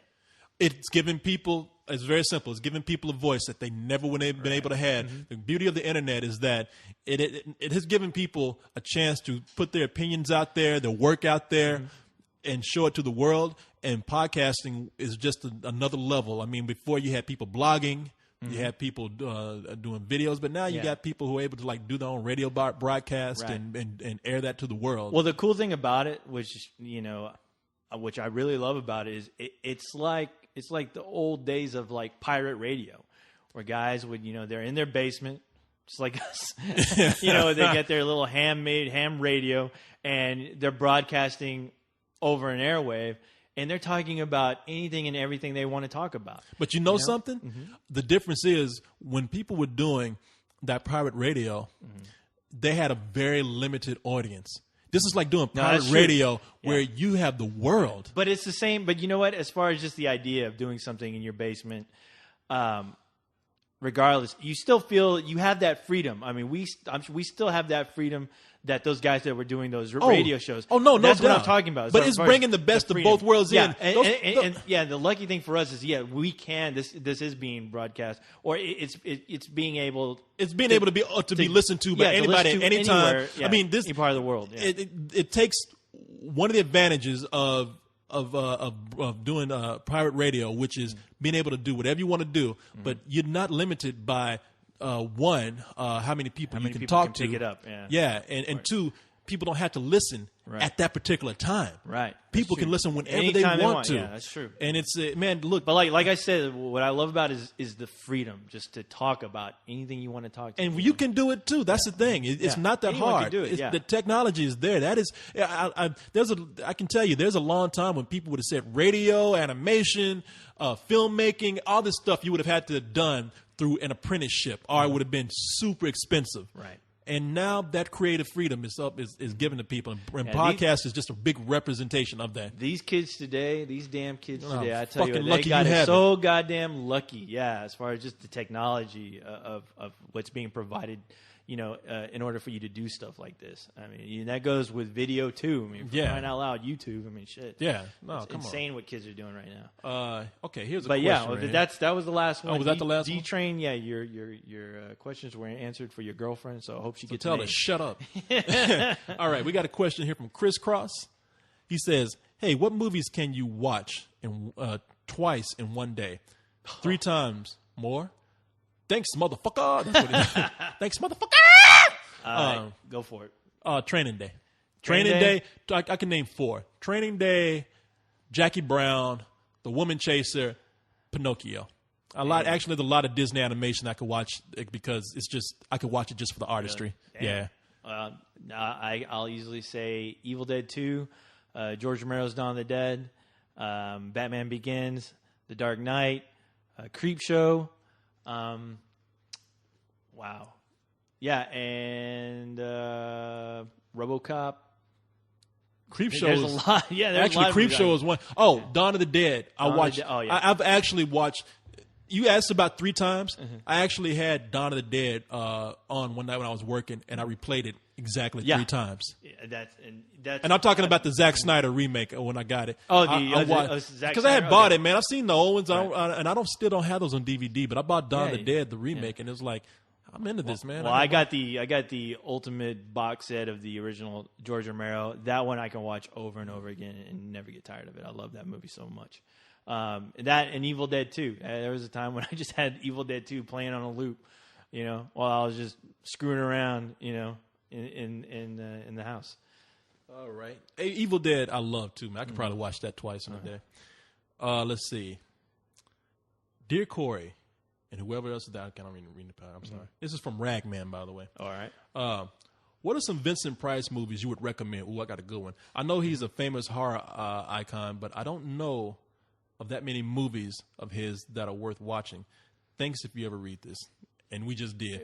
You're going to agree with me on this. The Last Man on Earth. Yes, that was going to be my pick. That's a movie I've seen twice in one day. Because I had it in the background. I put it on repeat, and I love watching that movie. That's the most faithful adaptation of I Am Legend that's out there. And Vincent Price is great in it. He's awesome. Yeah, no, it's for those of you familiar with I Am Legend, you're probably thinking about Will Smith. Before that, the most faithful translation of film is The Last Man on Earth. Yeah, and for a while that was a really hard film to find. It was, and they brought out with a double with a House on Haunted Hill. Yeah. The Abominable Dr. Phibes are pretty interesting movies. I wish I could name some movies that he didn't do as horror films, because there's a few that he's done like that that I can't really think of right now, and they are worth watching. I can't really think of them right now, though. This is from Christopher. And Christopher says, I have been watching you guys since The Real Deal, and when you guys changed, it took me a while to find you again. My question is, what made you change from The Real Deal to Spill and to expand? Popularity? What is the reason? Oh, well, listen, The Real Deal was an access show with a terrible name, and we did it as a joke. I mean, that's the truth. We did it as a joke, and we just did it because we wanted to see some free movies and have fun with it. But I don't go into shit half-ass. I wanted to, even though I didn't think people would be watching. The only thing that the only thing that made me not want to be professional is, and we were professional, but it just said, hey, you know what? We can just sit up here and be ourselves. Right. No, I don't know how many people are watching. Let's not sit up here and act like professional critics. Right. Let's talk like real people. Turns out people did start watching, and then you remember when you were doing it with me, we did all kind of funny shit on there. We put work in there. We were doing skits, especially when it was just you and I.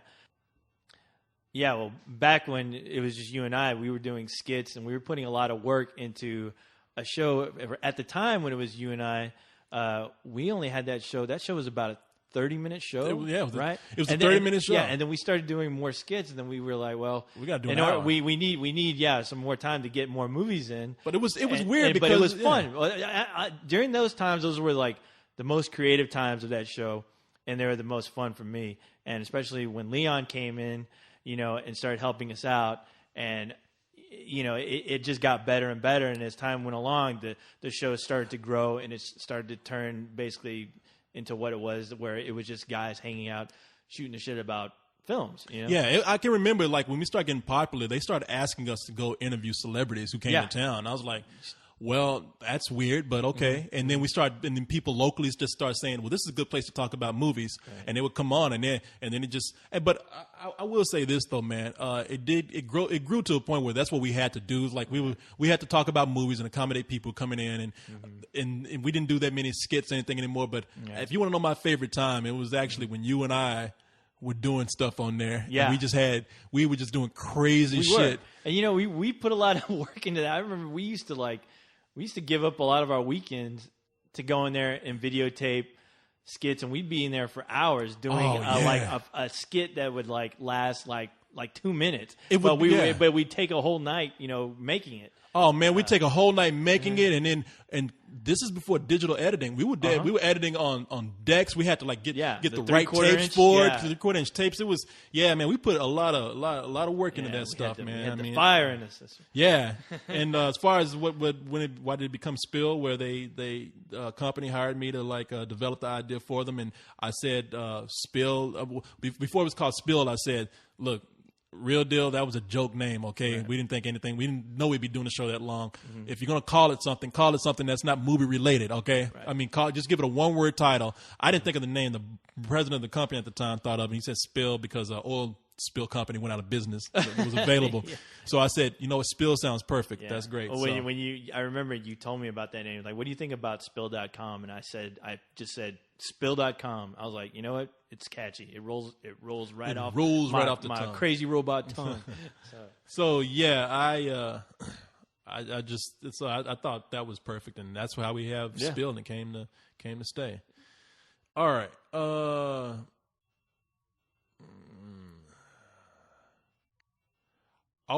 This is from Shadow626.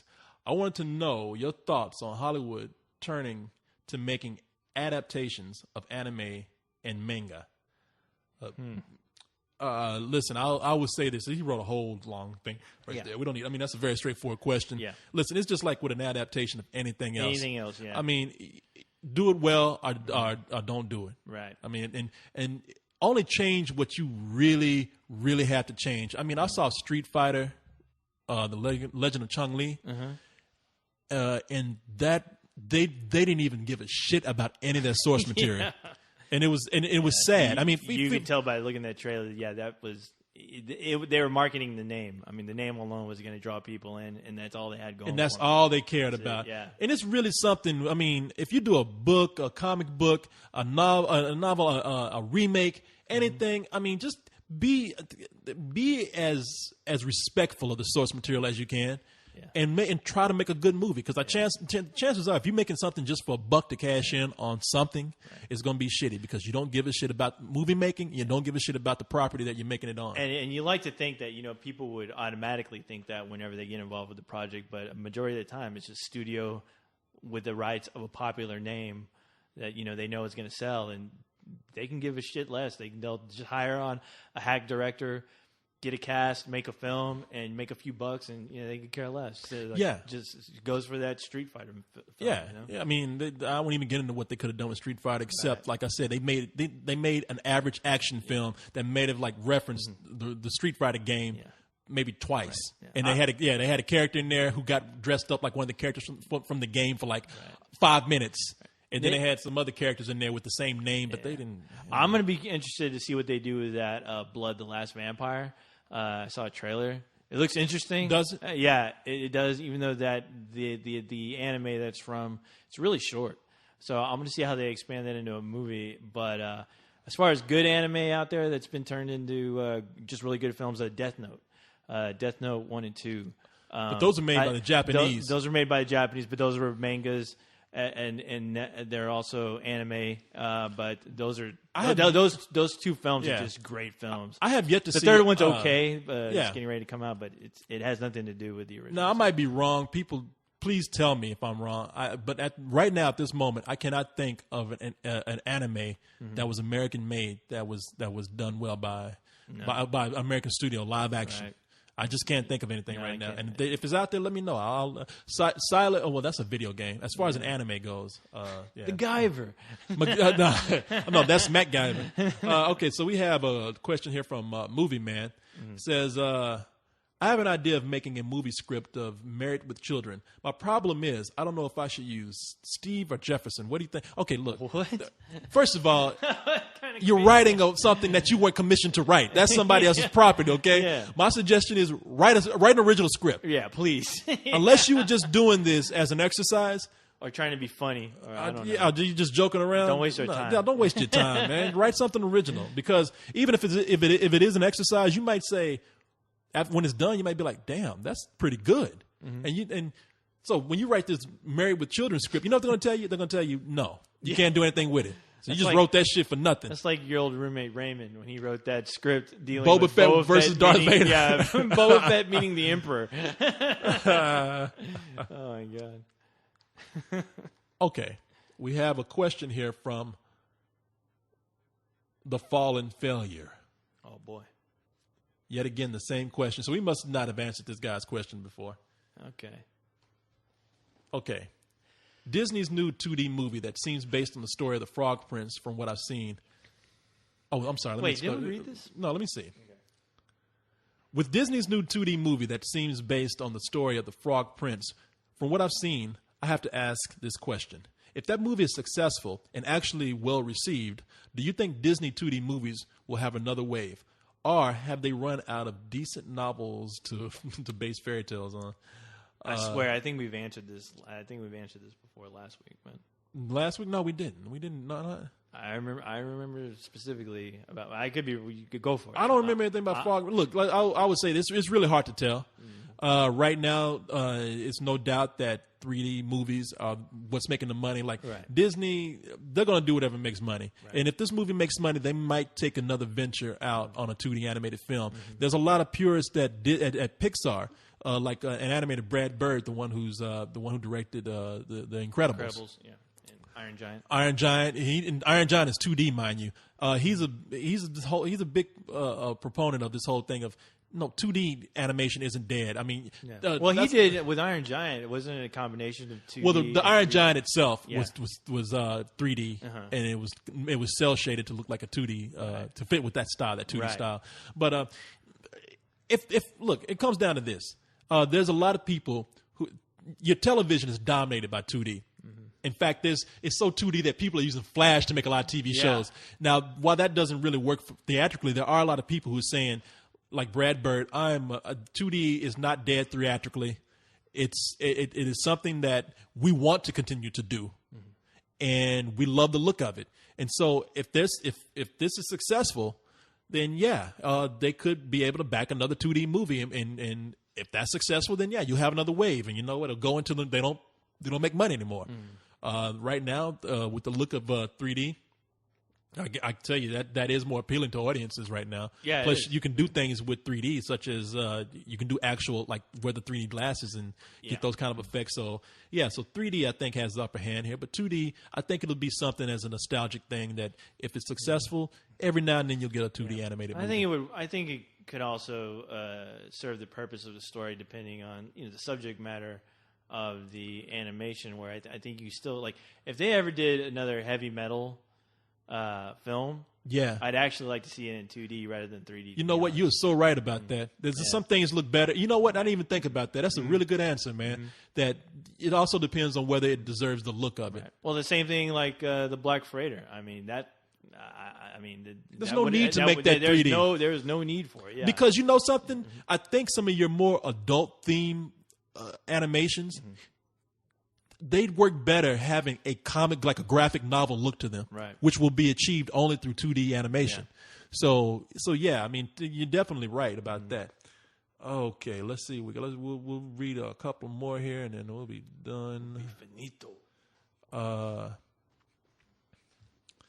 This is from Pat Ghostal. Sounds like an insurance salesman. What's he have to say?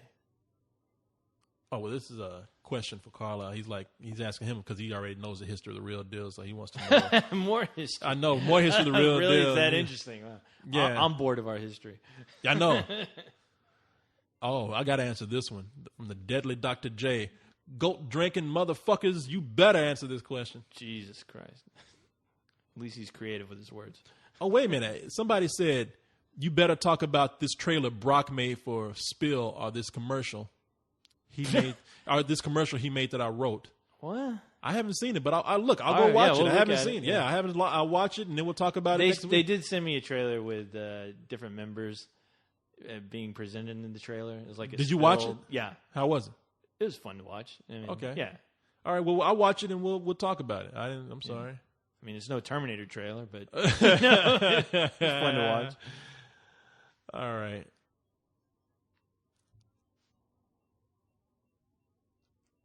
Let's see. This is from Jersey Man. Oh. I'll suck your dick if you answer this on a damn. LTD. That's directed towards you, Corey.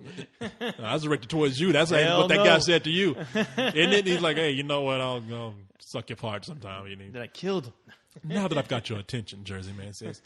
I never read Watchmen, but after watching the film, I really wanted to read it. After finishing the book, I felt that the book was superior to the movie. My question is, did you ever watch a movie based on a book that made you want to read the book? Well, any goddamn book that you read is going to be superior to any film. I mean, you get there's so much you get a chance to make it your own. So you made him mad. Here, look crying out loud. Okay, I don't give a shit. Okay, all right. The question was, have we dummy? I tell you, let me see. I read. Boy. I mean, I want to read the Harry Potter books. I mean, I hear how great they are, and I've been told. I'm still trying to dive into it. I'm trying to get into the book that came out after the last movie, so I can read. So I guess I only got 2 books to read, but then go back and read them from the beginning to the end. So I'm just terrified that there's going to be a lot of characters, a lot of detail that aren't presented in the film.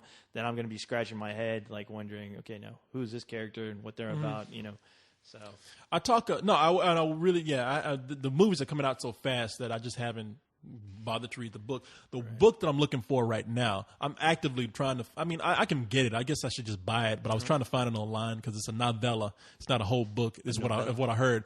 I'm desperately wanting to read the book for The Birds, which is. The Alfred Hitchcock? Yeah. I have it. Oh, you do? I do have it. Well, wait a minute. No, it was written by a woman. Okay. It's a novella written by a woman. That's where Alfred Hitchcock took the story. Yeah. And it's, I have it. You have it? Yes, I do. Well, God damn it. Why didn't you tell me? Because you didn't ask, you dummy. Okay, that's true. I've been wanting to read that book for a long time. It is very different from the movie. It was different characters and everything. Yeah, it was passed down to me. Oh man, you gotta let me read that then. Ago. Yeah, it's actually in a collection of stories that this woman wrote, and she and the story actually seems scarier than the book. Yeah. If you, I think it's like the book. I'm sorry, the story actually seems scarier than the movie. Right. Yeah, I think it's an Alfred Hitchcock Presents book, but I have that. I haven't read it. I've had it forever. I'll be curious to read that because, like I said, the book was written by a woman, a British woman, and then it was adapted by Alfred Hitchcock. It's not like he wrote that book or anything. Right. So I'd love to. I think a woman's named Emily something. I don't know. I can't remember. Anyway, all right. So we'll read one more here. Let's see. All right. Maybe we went through all the stuff that we could read. That was the last good email. Yeah. All right. Maybe you know this. This is a good one. Mm-hmm. I was just wondering what you guys think of Terminator Salvation's changed ending. What? What you thought of the original ending, and do you feel safer knowing that John Nolan is writing the rest of the new Terminator trilogy? I guess we can't answer that because I don't know. I'll say this for Carlisle to answer because I don't. Wait, as far as changing, how do we know what they've changed if we haven't seen the film? Obviously, I don't know. That makes no sense. Let them. Okay. Let's see if we can. Try to find a good one. All right.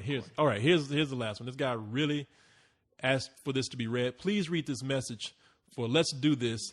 I'm going to eat my own milk, a.k.a. Fuck your thoughts. Fuck your thoughts, man. That's the name of the email show. Yeah, exactly. You got all mixed up. Too many catchphrases here. This is from, I'm Lily, I'm okay. You got the crazy name here. Lily Rice Eater? Lily Rice Eater. Okay. Oh, okay. I'm going to keep this short. I'm a Pixar fan, but do you think DreamWorks will ever go to a Pixar level movie? Thanks for the entertainment. You kick ass. So, no. No, there you go.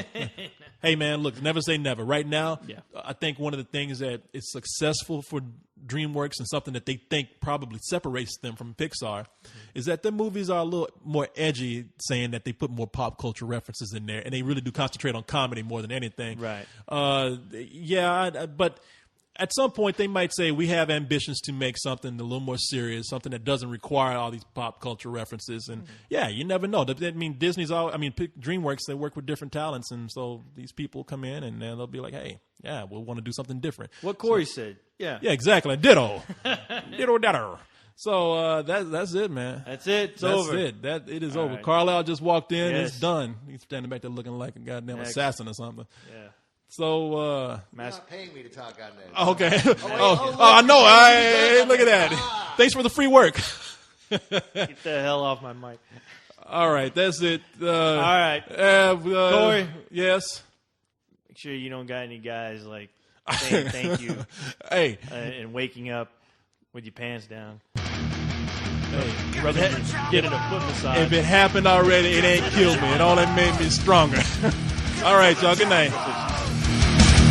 Get to the chopper! Get to the chopper! Get to the chopper!